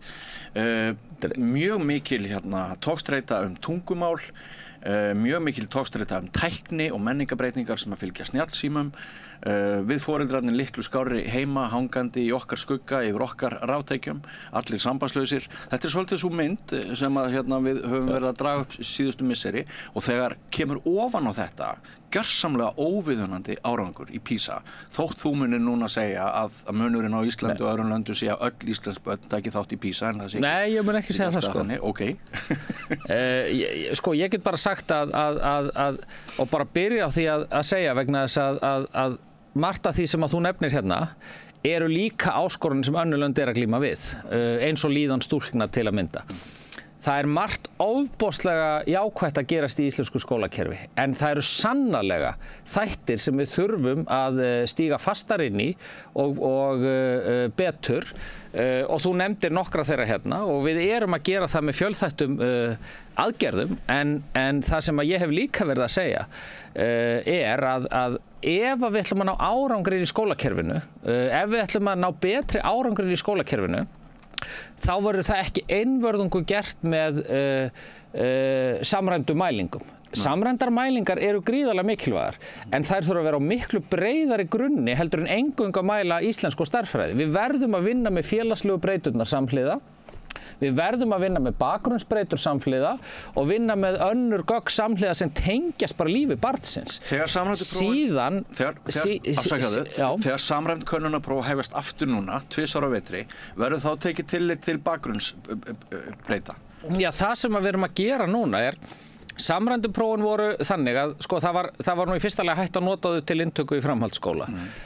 Í öðru lagi voru kennararnir farnir að tala við notum þau ekki, þau virki ekki dag frá deginn í skólastofunni til þess að grípa börnin fyrir ef eitthvað bjátar á. Í þriðja lagi þá hafði fyrirlagning þeirra mistekist ítrekað. Þannig að fyrir lá að við ætluðum okkur að fara í matskerfi sem að ég heyrði að Ragnar Þór var meðal hans útskýra og ég held að Þórdís Jóna hafi líka farið aðeins yfir sem miðar að því að geta jafnt og þétt inn í skólastofunni gripið einstaklinginn fyrr. Þannig að kennarunum finnist gagnaði að nota það. Lesfimiprófin sem að nú eru þegar í notkun og byggja þessari matsferilshugsun, það milli 90 og 100% notkun á því í dag. Það ekki skylda. Vitið af hverju það? Það vegna þess að það nýtist inn í skólastofunni. Það nýtist dag frá degi sem verkfæri inn í skólastofunni. Við ætlum okkur að byggja ofan á þetta en setja síðan ákveðna skyldu inn á próf sem á að taka gildi á næsta skólaári ef þetta frumvarp verður samþykkt. Þar sem að verður hægt að mæla, þar sem að verður gerð krafa allir taki þátt til þess að fá þessa samræmdu mælingu á skólakerfið. En á sama tíma erum við að vinna þetta með skólakerfinu sjálfu þannig að verkfæri nýtist dag frá degi. Við viljum að börnin, ég vil að dóttir mín, ef eitthvað bjátar á, að kennarinn hafi verkfæri til þess að sjá það fyrr heldur en bara með einhverju samræmdu prófi og mælingum á skólanum seinna meir. Til þess að bæta síðan ofan á þetta að þá sem að skiptir mjög miklu máli líka að samhliða þessu erum við að byggja upp nemendagagnagrunn. Fyrsta skipti og við reiknum með því að hann verði tekinn í notkun núna, það bara verið að prófa hann og taka hann prófa núna í október og nóvember og verið að innleiða strax í byrjun nýs árs í öllum skólum. Það verður í fyrsta sinn í íslensku samfélagi sem við höfum allar upplýsingar alla nemendur á einum stað. Og geta þegar þeir flytja sig á milli skóla, geta milli skólastiga úr grunnskóla yfir í framhaldsskóla, að þá hægt að láta upplýsingarnar fylgja. Síðan munum við tengja þennan prófagrunn inn í þennan nemendagagnagrunn og þá fáum við tækifæri til þess að gera það sem þú varst að spyrja það áðan, sem að tengja þessar félagslegu breytur saman. Reyna að fá heildarmynd af stöðu barnsins. Vegna þess að ég hef líka sagt, það skiptir máli vegna þess að hvaða aðrar bakgrunnsbreytur ráða þarna för. Hvaða eru skólar sem að skora hátt á PISA? Eru þeir endilega góðir í því að kenna börnum erlenda tungumál og menningabakgrunn? Hvaða skólar eru bestir í því og með hvaða hætt? Og þá þarf þetta að hafa félagslegu breyturna til þess að átta þig á þessu og þetta bara svo mikil grundvallar breyting á því hvernig við erum að mæla skólastarf að þetta bara svona eins og að líkja saman ég veit ekki hverju vegna þess að tækifærin í þessu nýja kerfi svo margfalt meiri og þetta bara handa við hornið og ný stofnun Miðstöð menntunar og skólaþjónustu sem að tók bara til starfa 1. apríl og það á grunni gamallar stofnunar. Jú, en helming starfsmanna gömlu stofnunar. Hárrétt, en með breytt hlutverk. Bæði með það hlutverk að vera þjónustustofnun fyrst og fremst, þjónusta íslenskt skólakerfi, halla sér í áttina því og vinna með þeim að breytingum. Vegna þess að drottinn minn dýri, það mjög oft sem að við höfum setið og sagt ég ætla að breyta þessu og það á að gerast á morgun. En hver ætlar svo að fara út á feltið og gera það, sko? Skólakerfið, það eru mikla samfélagsbreytingar í gangi og skólakerfið þarf að aðlagast breyttu samfélagi og að sömuleyti held ég að allir séu sammála því að það hefði átt að geta gerst betur. Og þá kannski spurningin af hverju gerir það ekki hraðar? Það vegna þess að skólakerfið okkar hefur ekki bara endursköpunarkraft inn í sér? Það vegna þess að það vanfjármagnað? Það vegna þess að orkan í yfirstjórninni í menntamálaráðuneytinu fór í það að vera eins og varst eiginlega í að núna síðar að vera að finna einhverja svona snjalla lausnir í hverju skipti? Stundum hvarta skólafólk yfir því að það alltaf verið að breyta stefnuna. Mér sagt að OECD hafi einhvern tímann komið hingað og sagt vil ekki bara halda ykkur við ykkur eina stefnu. Við erum alltaf vegna þess að sumuleyti þá menntamálaumræðan notuð í einhver svona pólitískum tilgangi í þessum að menn eru að skora. Menntamálaráðherrar komu alltaf að kynna einhverja nýja lausnir eins og þú ert kannski að gera, en allir sem voru undar gerðu það líka, voru með alls konar trikk sem átti að auka lestrarhæfni drengja og alls konar trikk sem átti að vera. Þegar þú horfir á þetta, þú ert búin að vera yfir þessu þó nokkuð tíma, vandinn sá að kerfið okkar, stofnunin, skólakerfið, veikt og hefur ekki svona endursköpunarmöguleika og mætti að breyta samfélagi. Þetta bara vannfjármagnað eða yfirstjórnin hefur verið bara fókuslaus og það bara menningarstríð í gangi hvernig við höfum að horfa á menntun. Þegar þú ert að verja það hvernig við höfum að mæla menntunina með því að mæla ýmisla þætti, þá ertu að svara þeim sem að vilja bara mæla námsárangur og vilja helst bara taka A-bekk og B-bekk og tossabekk upp. Þannig að það sé eina leiðin til þess að reka skólakerfi. Hvar leikur vandinn? Kerfið okkar veikt? Geta kennararnir ekki fundið lausnina og skólastjórnendur? Vantar bara peninga þarna inn eða hefur yfirstjórnin verið upptekin í einhverju menningarstríði? Þessi langa spurning býður nú upp alveg svakalega langt svar. Bara í fyrsta lagi vil ég segja að ég held að við séum núna það tvennt sem ég langar að taka út úr þessu núna til þess að byrja með. Í fyrsta lagi það að við erum að vinna eftir langtíma hugsun og langtíma plani núna. En það hefur ekki verið? Ekki kannski nægilega mikið. Það held ég að sé grundvallaratriði til þess að koma inn á. Við erum að vinna eftir menntastefnu sem samþykkt var á Alþingi á síðasta kjörtímabili þegar Lilja Alfreðsdóttir var mennta- og menningarmálaráðherra, sem ætlunin að breyta íslensku skólakerfi til 2030. Ná ákveðnum árangri til 2030, menntun fyrir alla og við erum að finna eftir fyrstu aðgerðaráætluninni þar. Þær aðgerðir sem ég er að kynna núna eru hluti af þeirri aðgerðaráætlun. Hún hefur ekki fæðst í huga ráðherran sem hér eins og sér, vegna þess að ef þú ætlar að breyta skólakerfi þá megum við ekki gera það þannig að við hver ráðherraskipti þá ætlum við að taka uppbeygju og gera allt öðruvísi á morgun heldur en við gerðum í dag. Eins og að mörguleyti hefur verið. Þú nefndir aðan viðtalið við Ragnar Þór Pétursson sem við tókum í síðustu viku. Hann fór til dæmis yfir það hvernig Illugi Gunnarsson hafði bara skilið eftir sig blóðslóð og tekið það út úr kerfinu að skólabörn við erum að kenna þeim að vera góðar manneskjur. Hann sagði raun að áherslan í seinni tíð væri öll á það að þau yrðu góður mannauður fyrir fyrirtækin þegar þau útskrifust úr grunnskólanum. Já, en það þetta tvíþætta hlutverk menntakerfis. Ég tek það eins og eftir, Það þannig að við erum í langtíma vinnu við breytingar sem eru búin að koma ótrúlega fjöldi að. Við höfum verið að tala um að kennararnir hrökklist og þeir vilja meiri þjónustu til þess að takast á við fjölbreytta nemendahóp og svo framvegis. Við erum með risastórt frumvarp sem ætlum að koma með í október inn í þingið, október kannski nóvember, sem búið að vinnast núna í 2 ár, sem miðar að þeir mynda heildstæða skólaþjónustinn í skólanum. Hvað ytri þjónustu þurfa skólar þvert á skólastig, leik, grunn og framhaldsskóli. En af hverju ekki setja 2 kennara inn í kennslustofuna? Þetta eitt af því sem rammar það inn. Það eru bara ákveðin viðmið það hvernig skólinn á að taka á þessum þáttum. Og fyrir ekki þegar skóli á aðgreining var tekin upp, af hverju var þá ekki auka mannafli og auka peningar? Ég enn að svara spurningunni löngu frá Guðrari Smára. Síðan hitt sem að mér hefur fundist okkur skorta í þessum málum og menntastefnan var svolítið nýjung í hvernig hún nálgaðist það. Það að vinna miklu þéttar saman, ólíkir aðilar af þessu. Menntamálaráðuneytið hefur ekki verið með mikið af starfsfólki sem hefur verið að sinna leik- og grunnskólastiginu. Af hverju? Vegna þess að það bara hjá sveitarfélögunum. Við höfum haldið utan próf og ytra mat og eitthvað slíkt. En hvað erum við að gera núna? Með samtali við myndun menntastefnunar þá miklu meiri samvinna núna milli ríkis, sveitarfélaga, kennarasambands, heimilis og skóla, háskólans og háskólana að aðgerðunum. Við erum að stofna þessa stofnun saman. Við erum að taka ákvörðun saman að búa til nemendagagnagrunn sem á að halda utan nemendurnar, alveg sama hvort þeir eru í leik- og grunnskóla sem hjá sveitarfélögunum eða hjá ríkinu sem hjá framhaldsskóla. Þannig þetta leiðrétta aðgerð sem að Björn Bjarnason gerði á síðustu öld að flytja grunnskólana til sveitarfélagana en halda eftir samt menntastefnunni hjá ríkinu og þú ert að segja að menntamálaráðuneytið var bara ekki undirbúið að halda utan þetta. Það var ekkert samkomulag hvernig ætti að gera þetta og þú ert að leiðrétta þetta núna 25 árum seinna.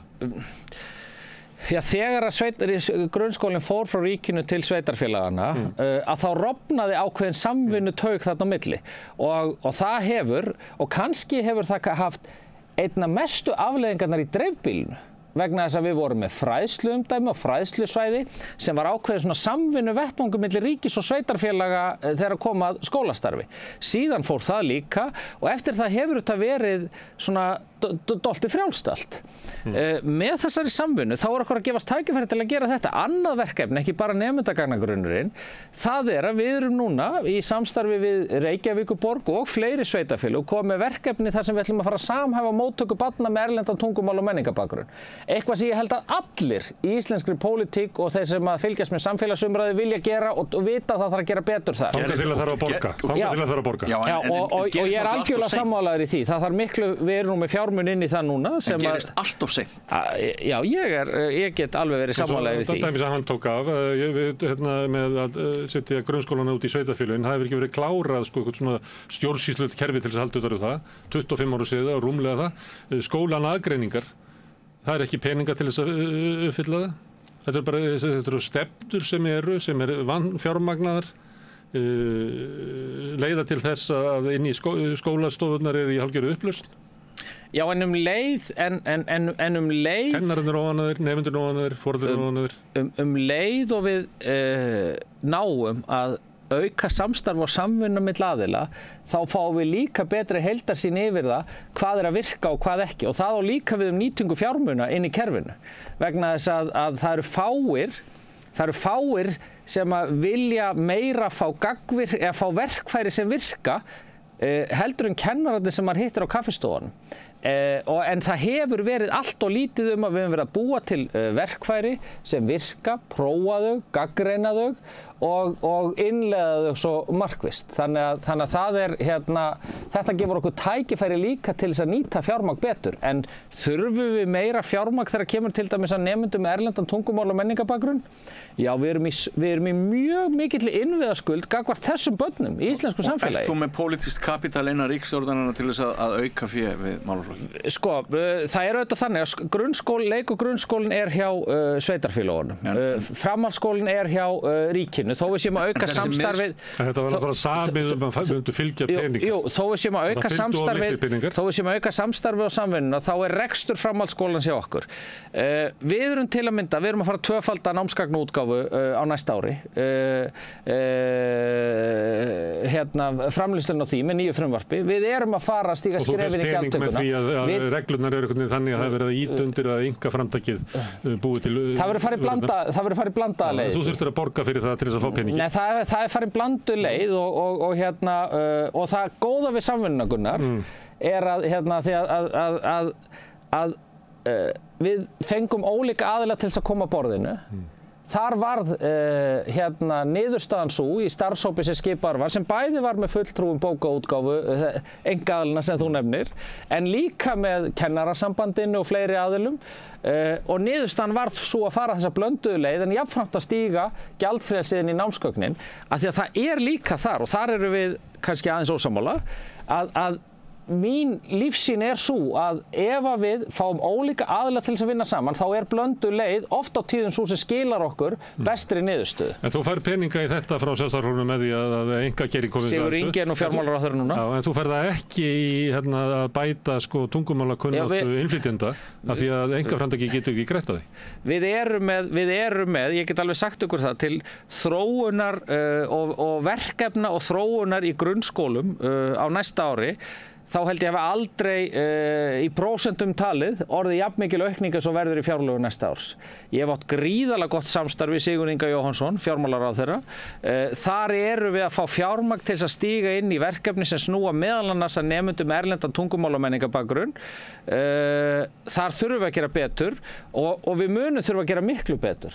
Þannig að það sé algjörlega sagt, vegna þess að ef tölfræðin sýnir okkur eitthvað þá þurfum við að gera meira þar en við erum að fá aukning á næsta ári sem er meiri en meira en oft áður, skulum við segja. Má ég aðeins að því að þú varst að hæðast það með löngu spurninguna, en hún er einföld. Ég er eiginlega ekki komin í hana ennþá. Vegna þess að hún er einföld. Hún er það að við erum í vanda og það er bara enga deilur það. Það er svona áherslu munur á því hvernig fólk skilgreinir hann og það er oft tengt í hvað með fólk vil fá út úr þessu, en við erum í vanda. Er vandinn sá að sko skólakerfið okkar er einhvern veginn bara kennararnir okkar svona hugmynd sko stofnunar sjálfar hvernig eigum við að halda utan börnin okkar er það vandamál? Að það sé bara eitthvað fókusleysi og skólarnir séu okkur bara allt annari leið heldur það ættu að vera að gera. Þeir ættu að vera að kenna börnunum að verða nýtir eins og þú nefnir, bara gott fólk til þess að gott starfsfólk. En eru að reyna að búa til gott fólk, að það sé eitthvað svona stefnumunur þar, eða er þetta að við höfum bara vannfjármagna skólakerfið þannig að það hefur ekki náð að mæta breyttuðu samfélagi, eða er það þannig að stefnan sem hefur rekin út menntamálaráðuneytinu hefur verið bara hist og her, við höfum ekki haldið fókus á einhverju, við höfum ekki tekið málin og alvarlega á efstu stigum. Þetta er örugglega blanda af ýmsu. Hins vegar er það þannig að þegar þú horfir á skólakerfið þá og ég verð að segja það aftur, það er gríðarlega margt gott að gerast þarna.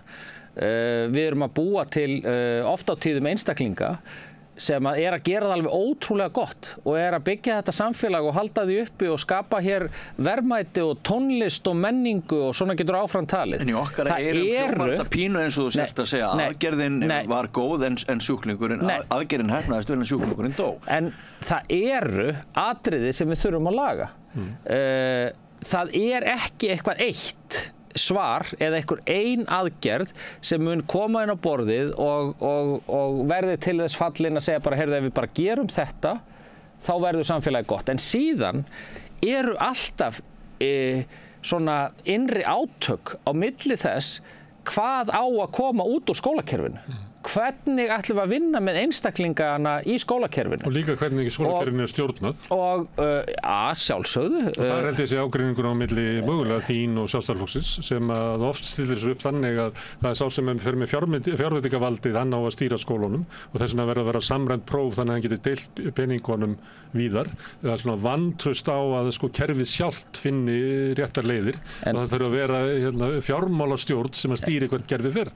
En þú ert með fagfólkinn í skólunum og það var nú til dæmis þannig að skólameistarinn í verslunarskólanum fór nú í viðtal í sumar, ég man nú ekki hvar, þar sem að hún hafnaði því að þau vildu fá samræmt próf inn til inntöku í verslunarskólan og talaði einmitt fyrir þessum sjónarmiðum að skólakerfið eigi að skapa tækifæri og möguleika fyrir alla. Verslunarskóli Íslands skapar tækifæri fyrir einhver ákveðna einstaklinga. Síðan við viljum að allir geti notið byggt sjálfan sig upp og notið sinna hæfileika og sinnar ástríðu.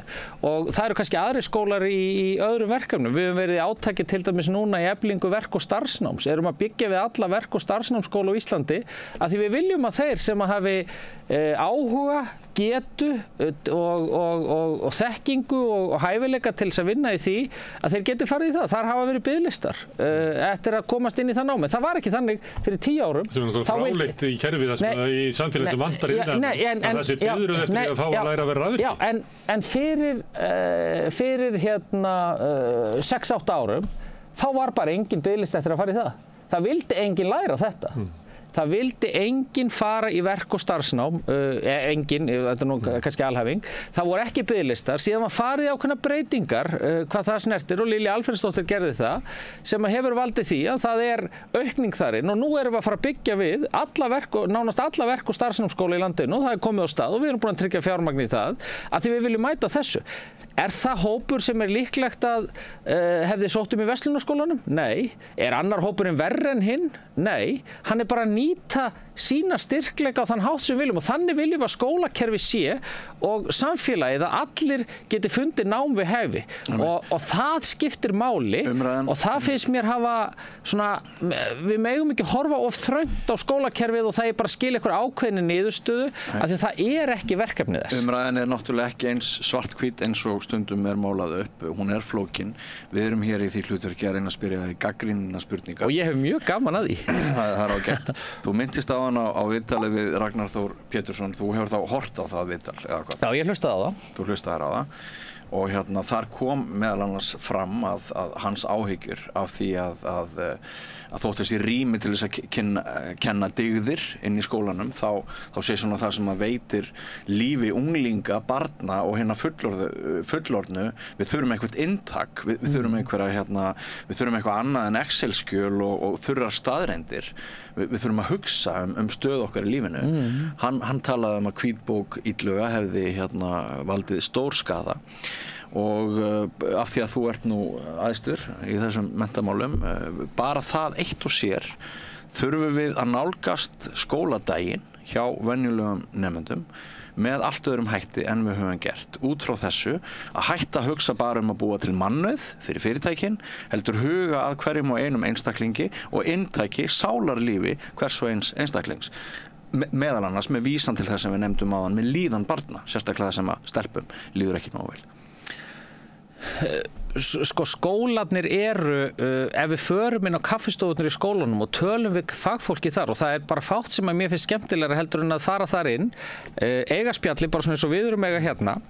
Frímínútur í skólum eru alveg frábærar. Frímínútur í skólum eru frábærar og þegar þú finnur hvernig námsmat er að þróast, hvernig verkefnavinnsla er að þróast, hvernig skólarnir margir hverjir er að brjóta upp vinnudaginn hjá börnunum með ólíkum hætti, einn skóla gera svona eða hins einn, þá miðar þetta alltaf því að nálgast börnin á þeirra forsendum. Ég er þannig styrkari leiðsögn á hálfu hins opinbera. Já, þeirra hæfileika og við eigum að ýta undir þetta og það er eitthvað sem þessi nýja miðstöð, menntunar og skólaþjónustu fær það hlutverk að þjónusta svona breytingar, þjónusta fólk, leiðsagnarnám, þú veist, allt þetta sem allar þessar breytingar sem eru að verða, við viljum ekki keyra þetta aftur inn, við viljum ekki fara tilbaka og hugsa, heyrðu, þetta snýst bara að gera þetta eins og þetta var gert hérna fyrir 30 árum, vegna þess að krakkarnir okkar er ekki þar, unga fólki er ekki þar. Ég átti samtal bara við dóttur mína í gær. Ég meina, ég er kynslóðin sem byrjaði að nota internetið og Google og þetta og hún var að segja mér, guð, hvað gervigreindin er búin að hjálpa mér í vikunni. Og vitið það, ég er ekki byrjað að nota gervigreind í því sem ég er að vinna. Ég veit ekki, eru þið byrjaðir á því eitthvað? Nei, ég er ekki byrjaðir á því. Og þú veist, þetta held ég, við verðum bara eins og risaeðlur í þessu. En ég er ekki viss. Já, ég verða allavega. Þau munu nota þetta dag frá degi í sínu námi.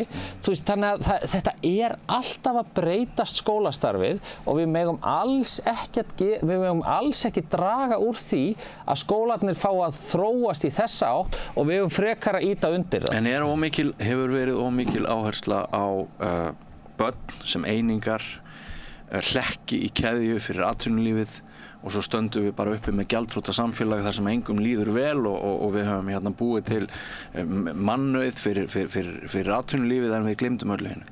Ég veit að ykkur langar rosalega til þess að heyra mig segja bara já, en þetta er þetta tvíþætta hlutverk og ég finn það þegar ég fer til dæmis á menntamálaráðherrafund OECD og maður heyrir hvernig OECD talar, að þeir eru að byrja að átta sig á því að það þurfa að vera breytingar á þessu. Það er bara, þá erum við svolítið verið að ýta þér yfir hina áttina með gagnrýni sem hefur verið í sumar. En það er bara, eitt af því sem hefur verið farið að mæla þar er líðan, tilfinningastjórnun og allt þetta. Annað sem þeir eru að byrja að mæla núna og prófið í sumar var fyrsta skipti skapandi hugsun. Hversu skapandi er skólakerfin? Er það að búa til skapandi einstakling? Vegna þess að ég man eftir því ég var félagsmálaráðherra og við var verið að tala um future of work eða framtíð vinnunar. Það sem að unga kynslóðin þyrfti að undirbúa sig undir væri að skipta algjörlega ham í lífinu og 6 til 8 ára fresti alla þessa öld. Og það krefst annara eiginleika og annara styrkleika heldur en var þegar þú menntaðir því einhverju, þú eignaðist þinn maka og þín börn og byggðir þitt hús á 20 árum og bjóst þar þangað til þú fórst á dvalarheimili, sko. Og endurnýjaði bílinn 2 á lífsleiðinni. Þetta er allt annar heimur og þeir sem eru bestir til þess að meta þetta og taka þátt í þessu unga fólki sjálft.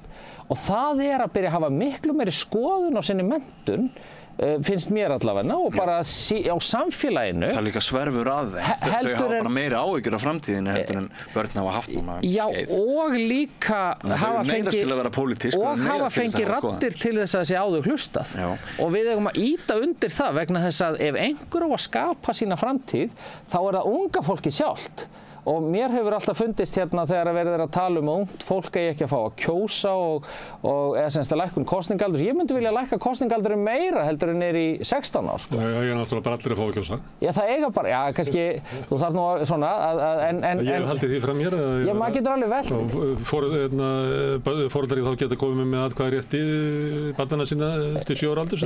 Og til dæmis í málaflokkum eins og umhverfismálum ættu atkvæðið 16 ára barns að vega tvöfalt við þess að kýs 55. Nei, ég hef alveg sagt það ég lendi einu sinni umræðu í heitapottinu, ég fer í sund á hverjum degi og finnst það eitthvað það skemmtilegast sem ég geri.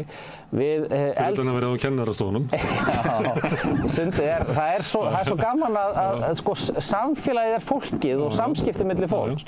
Og þá var einhver að segja tala unga fólkið þarna og það hvaða vitleysa þetta væri ungt fólk, bara læti í þessu unga fólki og það ætti ekkert að vera að lækka kosninga, þetta var einhvern tíðan í umræðu það. Og ég sagði við þennan mann, heyrðu, væri ekki bara nær að þú hættir að kjósa áttrætt, sko. Vegna þess að hvað skiptir framtíð samfélagsins máli fyrir þig þegar þú ert orðinn áttræður, en ekki þetta unga fólk sem sér framtíðin allt öðruvísi við. Og maður finnur þetta bara svo vel á börnunum sínum sjálfur, að þau sjá bara framtíðina allt öðruvísi heldur en ég og mér finnst, ég rétt rúmlega fertugur, sko. Mér finnst þess að ég sé áttræður þegar ég tala við þau. Má ég aðeins víkja að 2 hópum ólíkum, við getum kallað þá andstæður.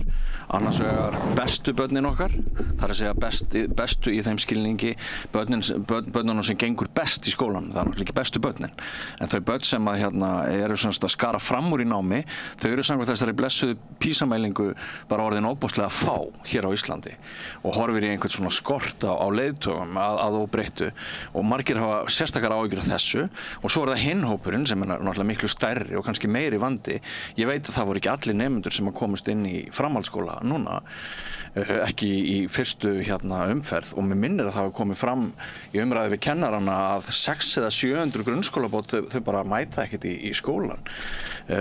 Sko þessir hópar, ef við tökum svona jaðarhópana, annars vegar þessa sem hefur gengið best og virðast alltaf að verða færri og færri, það sérstakt samfélagslegt áhyggjuefni að þínu mati og hvað með sem sagt þá sem að hafa verið í mesta brasinu með inngöngu eða framistöðu í námi. Er ekki báðir þessir endar, þurfum við ekki að huga svolítið aukalega vel að þeim? Þetta bara góður punktur og það eru sannarlega tækifæri til þess gagnvart þeir nemendur sem til að mynda skara fram úr í ákveðnum námsgreinum. Það eru tækifæri og eru svona nemendur sem eru sterkir á bókina, svo hefur við talað mikið tíðina. Það eru tækifæri til þess að gera betur þar og auka samspilið og samskiptin á milli grunnskólakerfisins annars vegar og framhaldsskólakerfisins hins vegar. Síðan eru mjög mikil tækifæri til þess að gera betur gagnvart hinum hópnum, en þar höfum við verið að gera það og leggja áherslu á það. Framhaldsskólinn til dæmis að taka á móti öllum aðilum.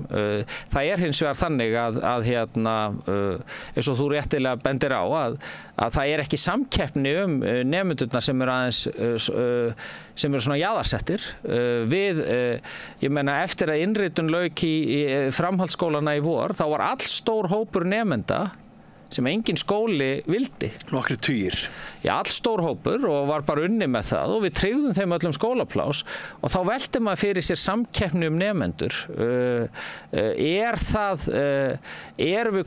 það þannig að skólarnir vilji allt og miklu mæli bara taka nemendurna sem eru eru sterkir á bókina, vilja ekki hina, vilja ekki nemendum erlendan tungumál og menningabakgrunnin. Mín skoðun sú að skólarnir, framhaldsskólarnir eigi til dæmis að vera með miklu fjölbreyttari hóp hver og einn þeirra. Það ekki gott fyrir samfélög að ólíkir hópar hittist ekki innbyrðis. Við viljum hafa samfélag fyrir alla, við viljum hafa það allstaðar, ekki bara þegar þú ferð í sund og situr þar verkamaðurinn við hliðin á bankastjóranum í gufubaðinu, við viljum hafa það í samfélaginu í heild sinni. Þess vegna höfum við verið að segja við skólana núna, heyrðu, þið verðið allir að vera með starfsbrautir. MR verður líka verið með starfsbraut, verslunarskólinn verður líka verið með starfsbraut. Það verða allir sem fyrir nemendur með einhverjar fatlanir eða skerðingar. Vegna þess að samfélagið á að vera þannig, en þá fyrir maður líka velta fyrir sér fjármögnunarmódelinu sem á skólakerfinu. Ef að það þannig, að því að framhaldsskólinn rekinn af ríkinu, og ég hef sagt þetta við skólameistara framhaldsskólana, við munum þurfa að greiða, það verði ekki til peningar til þess að sinna þeim nemendum sem að kosta ekki aukalega að sinna. Við munum þurfa að sitja á næstu árum auki fjármagn í nemendurnar sem þarf að sinna meira. Nemendur með erlendan tungumál og menningabakgrunn, nemendur sem fara í verknám sem dýrara nám, að þú alltaf velta fyrir hvað að vera góður nemandi og vondur nemandi sko, eða góður þú veist, nemandi sem listasmiður og ótrúlegur í höndunum, hann ekki góður nemandi ef við búum honum aðbúna til þess. Hvert einasta barn getur orðið frábært. En það gott skólasamfélag sem fjölbreyttur hópur. Við munum í auknum mæli hér og útskrifa einhverja elitunemendur sem eru ófærir að lifa og starfa í samfélagi, þeir hafa bara verið innan fólk sem alveg eins og það. Ja, við munum í auknum mæli þurfa að beina fjármununum okkar inn í það að styðja við, og þetta við erum að breyta núna, við erum búin að vera að vinna í því, gerum það með bæði síðasta fjármálaráðherra og núverandi, breyta reiknilíkani framhaldsskólana, þannig að það fari í auknum mæli auki fjármagn til þeirra nemenda sem þarnast aukinar aðstoðar við að nýta sína hæfileika. En skólamálin eru rampólitísk og það hefur verið núna í sumar verið mikið sótt að þér og núverandi menntastefnu frá hægri. Það hefur viðskiptaráð samþykkti ykkur að sína tillögur og svo Morgunblaðið verið að reka mjög massífa umfjöllun skólamál. Við höfum gert það við Rauðaborðið áður og eitthvað fleira, en núna í sumar hefur það einkist finnst og þetta gagnrýni frá hægri. Það sem hefur verið að íta undir að sé eiginlega ófremdar ástand í skólunum. Við verðum að grípa til einhver aðgerða og við vitum það alveg að þetta oft notað að búa til krísuástand til þess að setja íta undir aukna einkavæðingu, aukna markaðsvæðingur inn í skólunum. Það leiðin sem að Svíarnir fóru til dæmis fyrir 20-30 árum síðan og hefur ekki reynst þeim vel. Lítur þú á það í pólitíkinni að skólamálin geti orðið af hörkudeilumálum í pólitíkinni hvaða grundvallarleið ætti að fara, þá sem að mér heyrist þú vera svolítið að tala fyrir, sem ekkert ólíkt því sem Ragnar Þór Pétursson hefur verið að tala hér og maður heyrir innan úr kennarasamfélaginu, eða að við getum ekki treyst skólakerfinu fyrir uppbyggingu skólakerfisins, heldur verðum við einhvern veginn að láta viðskiptahagsmuni eða markaðshagsmuni, láta foreldrarna fá peninga eða svona voices eins og gert í Svíþjóð og víðar. Þannig að við látum einhver markaðslögmálin byggja upp skólakerfi á sama hátt og markaðslögmálin byggja upp ísgerðir eða eitthvað með einhverjum hætti. Erum við að fara inn í þannig átaka tímabil þar sem verður deilt í grundvallaratriðum hvernig við höfum að byggja upp skólakerfið? Mér finnst ofboðslega jákvætt ef að pólitískar kosningar á Íslandi myndu snúast meira börn og framtíðina. Alveg sama hvort að það menntakerfið eða önnur kerfi sem að halda utan börnin okkar. Og lýðheilsu fólksins. Og lýðheilsu fólksins. Þetta var krafa það væri aukin einkavæðing og aukin markaðsvæðing. Þetta almenna svarið. Þannig að mér hefur fundist, það fátt sem að ég myndi vilja að við ræddum meira heldur nákvæmlega þau mál sem eru búin að vera í umræðinni. Vegna þess að ég brenn fyrir þessi mál, og þá segi ég bara persónulega, vegna þess að mér finnst þetta eiga að vera þau mál sem að við erum að ræða alla daga. Mér finnst sá málaflokkur sem ég held á mennta- og barnamálin, mér finnst þetta að vera mikilvægasti málaflokkurinn fyrir framtíðina. Ef maður grípa inn í Vigdís Grímsdóttir, rithöfundur, segir að eina hlutverk okkar í lífinu sé að vera góð við börn. Já, og undirbúa þau fyrir framtíðina. Ekki samgöngumálin eða þarna liggur grunnurinn Hitt hvort að umræður sem hafa verið í sumar eru til þess svona hugsaðar til þess að ýta undir einkavæðingu í íslensku skólakerfi. Ég skal ekki segja, það getur vel verið á bakvið þessa umræðu sé pólitík. Grunar þið það ekki? Þú ert á fættur í gær. Já, það getur vel verið að það getur vel verið á bakvið þessa umræðu sé einhver pólitík. Hún á alltaf rétt á sér í lýðræði samfélagi. Hins vegar er það þannig að ég get alveg sagt ykkur það að ég hallast að blandaðri leið í þessu. Ég meina ef við tökum til að mynda viðbyggingar við verknámsskóla þá erum við bæði að byggja við alla opinberu verknámsskólan en við erum líka nýbúin að semja við tækniskólanum að halda sinni uppbyggingu áfram.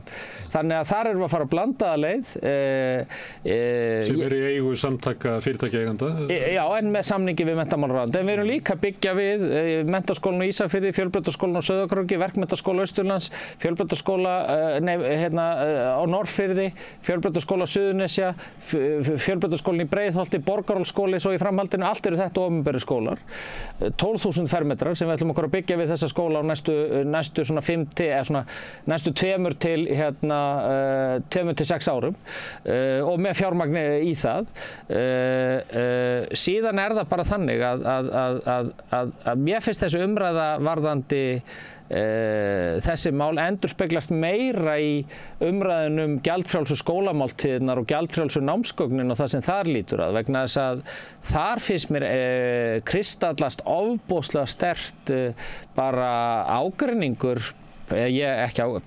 bara ólík sýn til að mynda mín og míns flokks, Framsóknarflokksins við Sjálfstæðisflokkinn þegar kemur að því hvernig við viljum að menntakerfi sé gjaldfrjálst. Má ekki bara kalla það andúð á því að gæði skiptist jafnt? Ólík sýn á það. Ég er bara pólitískt ekki sammála því að skólar eigi ekki að vera algjörlega gjaldfrjálsir og allt sem innan þeirra fer fram. Það eru talandi pólitík. Framsóknarflokkurinn, hann er ekki í góðri stöðu. Aldrei mennstalegri. Hvað gera með þá? Já, það sem við gerum er að halda áfram að vinna okkar verkefni. Gera það sama? Það hljómar ekki. Já, ég get bara sagt það að við höldum áfram að vinna okkar verkefnum. Ég er að vinna mínum verkefnum. Ég er með mjög mikið af frumvörpum á þingmálaskrá vetrarins. Við höfum talað matsferil, nýtt matskerfi fyrir menntakerfið sem er fyrir á fyrstu dögum þingsins. Nýtt námsgagnafrumvarp sem breytir námsgagnaútgáfu. Framsóknarflokkurinn er að fá afleita útkomu úr samræmdu prófum í skoðanakönnunum. Það getur ekki verið niðurstaðan að við ætlum bara að halda áfram að gera það sem við gert hingað til. Hvað ætla að gera öðru? Síðan eru fleiri mál væntanlega inn í þingi bæði núna og eftir áramótin. Ég ætla mér að klára þetta. Allt er þetta grundvallarbreytingar. Það sem heldur ríkisstjórninni saman að þið eruð öll með mál sem þið viljið klára og þið neitið að horfast í augu við raunveruleikann og það er ekkert traust, ykkur líður ekki vel og enginn vill hafa ykkur. Það var nú smá alhæfing í þessu öllu saman. En ég brenn fyrir þessi mál sem ég er að vinna. Þú vilt klára kjörtímabilið? Ég vil klára þau verkefni sem ég er að vinna. Ég brenn fyrir þau. Við ætlum okkur að koma þeim í hús. Ég ætla mér að gera það. Þú kemist lengra með þessi verkefni að það hefur ekki Sjálfstæðisflokkinn með þér í stjórn. Það er auðvitað þannig. Þú sagði það eiginlega áðan. Nei. Jú, þar væri fyrirstaða. Nei, það er ágreiningur þegar kemur að gjaldfrjálsum skólamáltíðum. Það er hins vegar þannig að þegar við Framsóknarflokkurinn er á miðjunni og ef þú skoðar málin þá eru ákveðin atriði þar sem að við höllum okkur með erum svona nær vinstri sjónarmiðum og ákveðin atriði sem eru nær hægri sjónarmiðum og þannig virka flokkar sem eru á miðjunni. Þannig að það eru kostir og gallar við öll stjórnarmynstur. Þegar kemur að menntamálunum og þeim málefnum barna þá hef ég nú komið þeim málum í gegn sem að ég hef verið með bæði á síðasta kjörtímabili og núna og stóru mál er að koma inn núna og ég á eftir að sjá að þau verði ekki samþykkt vegna þess að það er skynsamt fólk sem situr á Alþingi þessi 63. Þú vilt klára kjörtímabilið? Ég vil klára þau verkefni sem ég er að vinnað. Sem að þýðir það að klára kjörtímabilið? Þú nærði ekki fyrir jól? Ekki fyrir jól, nei. Þannig það er að klára kjörtímabilið. Og þú hefur trú á því að þá muni kjósendur sjá að Framsóknarflokkurinn sé góður flokkur? ég hef trú á því að ef þú vinnur að verkefnunum af heilindum og heiðarleika og reynir að koma þeim áfram, að þá sé kosið þau verkefni. Það geti björt framtíð einu sinni og hún þurrkaðist út fyrir að tekja enginn einasta þingmann. Ef að ríkisstjórn nýtur ekki meiri stuðnings heldur þessi sem að slá Íslandsmet yfir að njóta lítið stuðnings. Það ekki líka heiðarlegt að segja, við erum bara mist salinn, við erum mist trúna við þjóðina, nú komið tíminn á þjóðinu velji sér bara nýtt þing og það þing velji sér nýja ríkisstjórn. Og það það sem gerist þegar alþingiskosningar verða og það eiga að verða í seinasta lagi eftir rúmt ár. Þannig að það sé svo stutt eftir. Þú voru líka að taka Sigurjón, Gunnar, ekki bróðinn, að verkefni sem eru að koma inn í þingi, við erum búin að ræða nokkuð stór mál hérna. Ég hef metnað til þess að klára þau mál. Ég hef metnað til þess að koma þeim áfram, fylgja þeim eftir, af því að þetta eru stórar breytingar og ég held að það dyljist engum, að þetta eru stórar breytingar sem að munu hafa áhrif inn í framtíðina og að sjálfsögðu stjórnmálamaður sem er kosinn til þess að fylgja þeim málum eftir brennur fyrir þeim að hann vil ekki klára leikinn og fylgja því eftir. Það væri mjög sérstakt ef ég vildi það ekki. Þú veist líka að það verður ólíklegra að þú náður að klára þetta eftir því sem að ríkisstjórnin nýtur minna traust og er veikari. Þannig hún er að fjara undan þér ef það er markmiðið að klára þetta. Þau koma inn, þessi mál kom inn í þingið núna það er að koma 2 frumvörp á fyrstu dögum þingsins. Ég mæli fyrir þeim og við skulum taka stöðunum áramót hvort að þau verði ekki komin í gegn. Framsóknarmenn höfðu val hausti til hérna fyrir nokkrum árum og völdu Sigurð Inga frekar heldur en Sigmund Davíð. Og það leiddi til þess að Sigmundur Davíð fór út úr flokknum og stofnaði Miðflokkinn sem að núna mælist 2-falt stærri í konum. Það hlýtur að vera Framsóknarmenn hljóta að velta fyrir sér völdu við vitlausa forystu. Nei, ég held að það sé nú alveg ljóst að svona með við málefnin og málflutningin að þá er nú talsverður skoðanamunur orðin á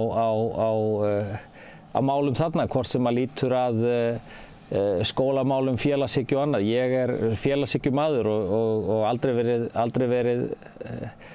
verið sannfærðar að við höfum að keyra þá stefnu áfram, en mér finnst nú lítið ber á henni svona yst á hægri vengnum.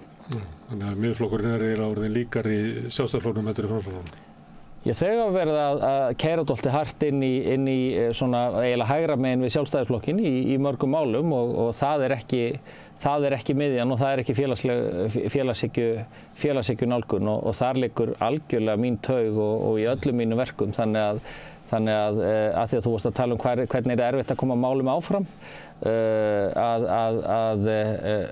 að félagshyggjan er bara og aukinn jöfnuður og það sem skiptir máli þessu er bara það sem ég brenn fyrir allavega sem stjórnmálamaður. Ítarleg umræða. Var hún gagnleg? Ásmundur er skaman í frímínútum og hann er skaman í þetta. Nei. Hún er að fara í svett. Já, nú er ég að fara í... Þannig við þurfum að sleppa honum. Já, við þurfum að sleppa honum. Ég er að fara í svett til Tolla. Kæra þakkir fyrir að koma til okkar. Takk. Og við hingrum hérna aðeins augnablik, hann Sigurjón bróður minn sem var nefndur hérna áðan, hann ætlar að koma hingað og við ætlum að reyna að ljúka þessu þætti. Þarft hann að tala borgarfulltrúa.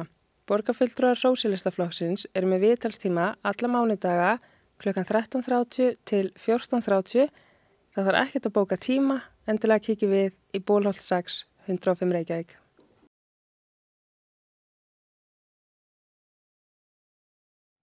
Já, við höldum áfram hér í Svona með Egils. Ég er komin aftur, Björn Þórðarson listi með af þarna. Já, og tölum við Ásmund Einar. Já. Hún fannst þetta að vera 4 ára umræður. Já. Það fór svona... Tókuð á honum? Svona einhver leiti, en eins og ég nú stundu sagt, sko, þá er ég ekki hrifinn að þeirri svona... Það verður alltaf yfir þeirra fólk, sko. Nei. Það fæst ekki alltaf mest með því. Nei, maður er svona bara að reyna að koma fram svona hans sjónarmið og ólík sjónarmið hans og Sjálfstæðisflokksins og sömuleyti hvernig hann metur svona þessa gagnrýni sem hefur komið frá hægri núna í sumar og svo náttúrulega verið að ræða svona einstök mál í skólanum. Ég hefði svona var að leggja fyrir hann svona þraut, sko, ef ástandið er ekki gott eins og allir eru sammála er það vegna þess að sko kerfið hundur að geta kerfið, það heyrist ábyggilega ekkert inn í hérna hvort að kerfið sé þannig að það geti ekki haldið utan skólamálin eða þú veist, hvort að stofnunin sko sé megin eins og það heyrist stundum frá gagnrýni frá hægri að sko megi ekki láta kennarana að fá peninga þeir eyði þeim bara einhverja vitleysu og þeir alltaf að kenna börnunum eitthvað annað en börnin þurfa á að halda. Það sé eitthvað svona bara mein í sko, menningu skólana eða hvort þetta sé bara vöntun á peningum eða hvort þetta sé svona glundroði í yfirstjórn skólamála sem hefur verið hérna undanfærin ára og tugi. Það alltaf koma einhverju nýjur og nýjir menntamálaráðherrar sem alltaf með nýjar einhverjum svona tricks sem þeir alltaf leysa allt saman. Og já, svona það var að heyra matans á þessu. En hann svo sem væntanlega svarað? Já, en núna í sumar það sem hefur verið búið að reka í gennum okkan svolítið það að sko, skólakerfið sé einhvern veginn bara hættulegt að við verum að taka völdin af kennarunum og láta eitthvað sem að fór í stjórnunarnám, MBA-nám í Háskólanum í Reykjavík stýra menntakerfinu í gennum bulluna. Það svona heyrismanni stundum sko. Já, eitthvað eða. En svo spurði hann eitt sem að hvort það hefur verið mistök að kjósa Sigurð Inga frekar heldur Sigmund Davíð fyrir nokkrum árum. Af því að nú mælist miðflokkurinn með tvöfalt fylgi á við Framsóknarflokkinn sem lítur að vera óþægilegt fyrir Framsóknarmenn. Og hverju svarar hann þessu? Hann eiginlega þekkti miðflokkinn ekki lengur sem klofning út úr Framsóknarflokknum, svo þetta væri bara hægri flokkur. Það er rétt. Já, ég held að. Ég held að bara Sigmundur Davíð fór bara hvort sem hann er klókur eða tækifyrirsinnaður eða hvort hann hafi bara alltaf verið svona hægri sinnaður að þá hann og aðri miðflokksmenn vilja bara keyra á því núna þeir séu eiginlega betri sjálfstæðisflokkur en sjálfstæðisflokkurinn eins og kom fram hérna í upphafið þarna. Og hérna sjálfstæðisfólki sem var hérna hjá okkur, það nú þá var gagnrýni á forystuna og kannski meira maður hefur heyrt áður. Ég held að tími Bjarna Benediktsson sé liðinn. Já. Ég hef ekki heyrt neitt sem að segja nei auðvita á Bjarni að leiða okkur í næstu kosningum, ég bara engan. Nei. Og þetta einhverju líkt þessu við Biden. Að þegar það var ljóst sko að þetta gengi ekki með Biden að þá segja menn svona fyrir kurteisisaki að Bjarni verður bara ákveðta sjálfur. En auðvitað það ekki þannig, bara, ef hann bregst ekki við, þá mun alls konar fólk fara að leggjast á hann að víkja, eins og gerðist með Biden. Það var bara... Nei, að sko, fólk í flokknum, jafnvel starfandi í flokknum, svona deili eins mikið á stefnuflokksins og hvert hann að fara og var gert hér áðan, held ég að sé svolítið fágætt. Þetta náttúrulega, hann skilar ekki árangri. Nei. Í könnunum. Heldur betur ekki. Sjálfstæðismenn upplifa að hann skilar ekki árangri í því að sko stefnumál flokksins náði fram að ganga. Nei. Þó svo að VG kunni hafa einhverja önnur sjónarmið. Já. Það er svona, það er klofningur náttúrulega. Við erum statt út úr flokknum og sömuleyti miðflokkurinn orðin eins og klofningsflokkur út úr sjálfstæðisflokknum. Þannig að svona hægrið það sem að tjaldbúðir sjálfstæðisflokksins eru að það er bara klofna af flokkurinn og það er ekki gefið að setja náðu þessu saman. Ég vitna hérna voru að tala um hérna samgöngumálin og þá hérna var að segja að ég hefði lesið í Viðskiptablaðinu að undirskriftinni undir samgöngusáttmálann þá hafi hann tekið ákvörðun það að færa flokkinn úr 20% niður í 10%. Og já, það var ekkert svona dægnar barni fyrir það hér sko. Mér finnst það hérna þegar þessi fundur var hérna í salnum, þetta var eiginlega í andirinn á salnum og svo viðstum á hæða svolítið þessu fundu alltaf. En það sem var sérstakt við að hann kemur Bjarni Benediktsson sem forsætisráðherra og hann er talsmaður þessa samnings sem er svona einhvern veginn samkomulag ríkisstjórnarflokkana. Þetta er hlutverki sem að Katrín var oft í og leiddi til þess að sko VG það bara skildi ekki hvað það var af því að maður ætlar að vera sanngjarn við Katrínu þá kemur hún fram og er alltaf að tilkynna niðurstöðu ríkisstjórnarinnar sem er náttúrulega kannski mjög langt frá því að vera stefna Vinstri grænna. Núna er Bjarni forsætisráðherra og þetta fylgir þessu hlutverki. Það kemur eitthvað sem einhver kartefla sem enginn vil koma nálægt. Sko. Það vil enginn vera sko, með fyrsta viðtalið í kvöldfréttunum þessa hryggðarmynd sem þessi samgöngusáttmál er. Og þá er Bjarni í þessu. Og ég held að sko svona harðir sjálfstæðismenn þeir var bara reitt hársitt að hlusta á þetta. Sko. Já, sem eru alfarið á móti þessu. Algjörlega. Það er svona mokkakynslóðin allavega, svona eldra fólk sem les mokkan. Og langt niður eins og Þórður Gunnarsson sem var hérna, hann er ekki hann bara valla á miðjum aldri. Já. Þannig að þetta gagnrýnt út allan og viðskiptablaðið ekki stýrt af einhverju gamalli kynslóð. Nei. Þannig að ég held að kannski ég sé að renna fyrir sjálfstæðismönnum hvaða áhrif mun það hafa á flokkinn ef að Bjarni ætlar að vera í þessu hlutverki, að vera alltaf að koma og kynna einhverja málamiðlana niðurstöður og halda að hann var alltaf logið í að okkur þegar hann var að gera þetta, að hann hefði ykkur að trúa þessu sjálfur sko. Það sem ég ætla að segja sko, það kynslóð, svona eldra fólks sem er áskrifndur á morgun, fær mokkan í morgumat.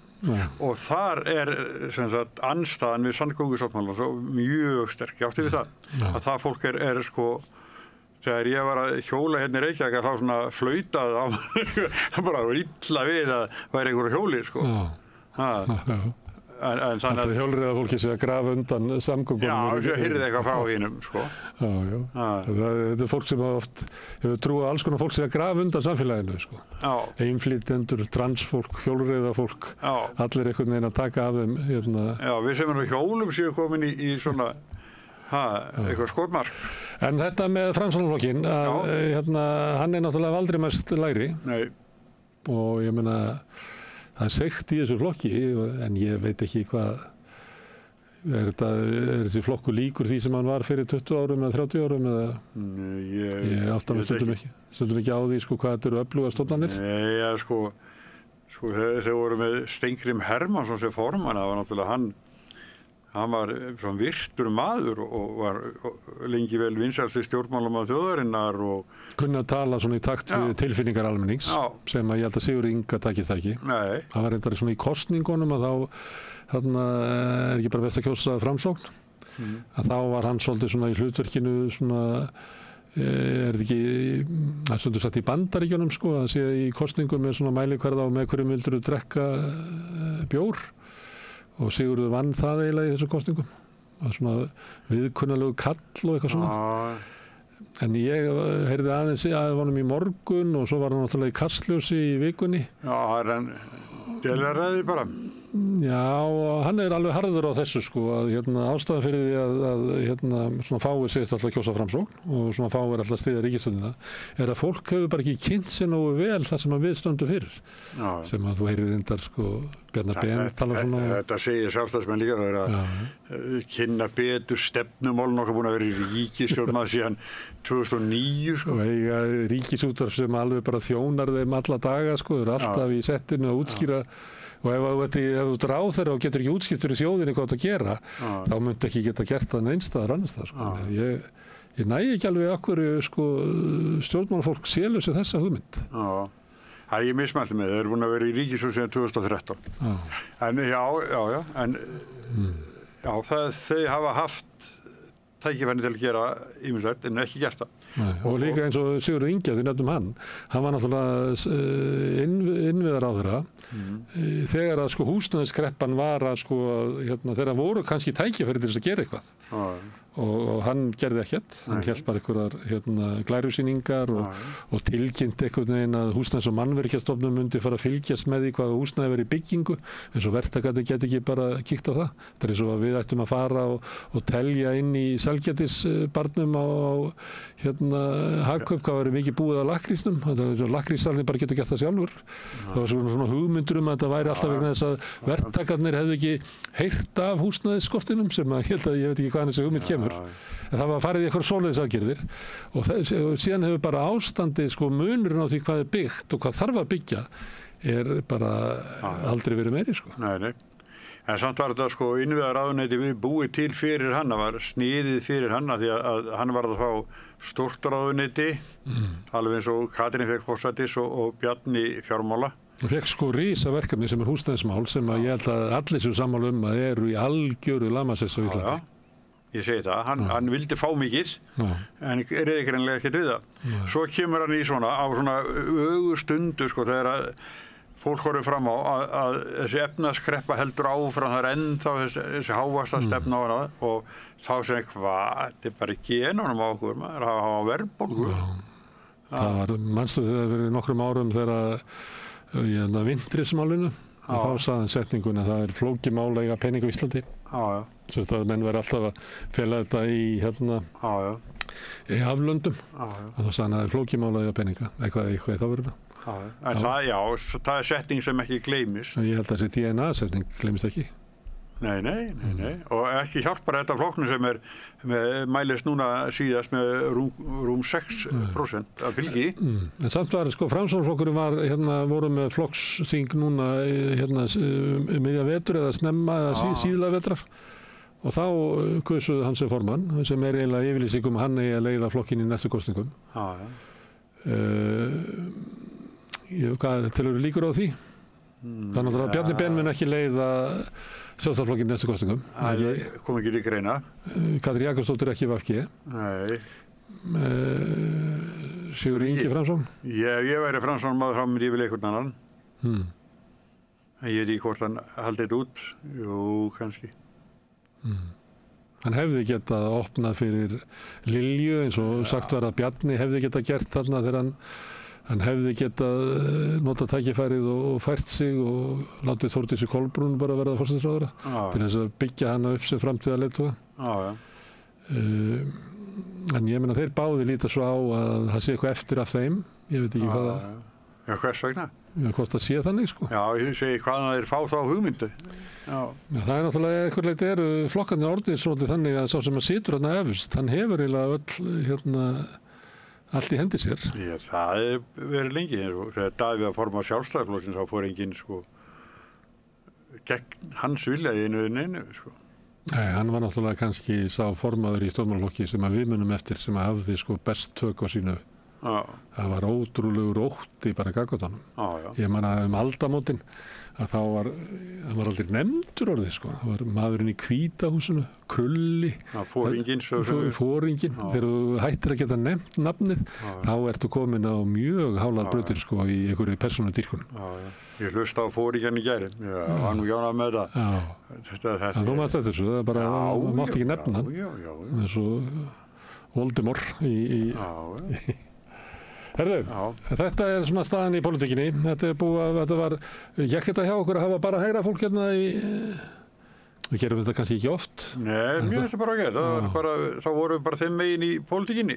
Og niðurstaðan einhvern veginn þannig að Sjálfstæðisflokkurinn á bát. Já, og þau voru með 3 af 4 voru í Sjálfstæðisflokknum og þar með leitt fyrrverandi ráðherra. Og Tómas Sellert var náttúrulega í flokknum líka, hann sagði það frá því. Það var allt saman Sjálfstæðisfólk. Sem að voru... Já, í grunninn. En það er ekki bensín og ég held að sé víða verið að tala það sem ekki heyrist að vera forystuskipti. En hvort það bara formaður eða hvort það líka formaður og varaformaður, veit það ekki. Og verður kannski í Framsóknarflokknum líka, verður ekki forystuskipti í Samfylkingunni, ég get sagt það. Og ekki heldur í Miðflokknum og ekki heldur í Flokki fólksins. Því að það væri náttúrulega bara eins og að leggja flokki niður ef einhver annar en Inga Sæland ætti að stýra honum. En það hefur verið lengi rætt það að Þorgerður Katrín geti ekki dregið Viðreisn gegnum aðrar kosningar. Sem kannski Viðreisn bara á lítið flokkur en fólk hafi ekki áhuga á því. En ég held að það sé líka svona vangafelda hjá Viðreisnarfólki hvernig ætlar flokkurinn að birtast í næstu kosningum.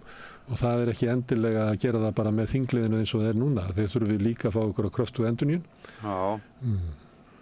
Þau voru nú varaformaður þeirra Daði, hvað svona hann Daði? Já, hann bara hvar aftur í háskóla. Það náði ekki náttúrulega, planið var að hann myndi ná inn á þing en hann náði ekki inn á þing.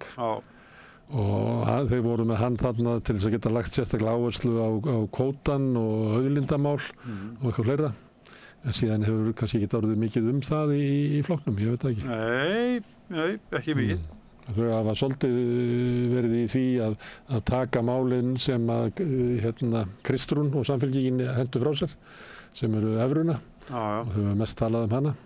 Og kannski er það nóg fyrir þau til þess að ná 11% fylgi, eitthvað, ég veit ekki það. Ekki veit ég. Ef að Samfylkingin gefur alveg Evrópusamband og evruna frá sér, þá er náttúrulega ætti þetta að vera, þetta er svona með stærri einsmálum sem er í boði að það vilja ganga í Evrópusambandið, því að ekki ætlar Flokkur fólksins að gera það, ekki ætlar Miðflokkurinn að gera það, ekki ætlar Píratar að gera það, ekki ætlar Framsóknarflokkurinn að gera það, ekki ætlar Sjálfstæðisflokkurinn að gera það. Og ekki Samfylkingin og þá var bara Viðreisn eftir.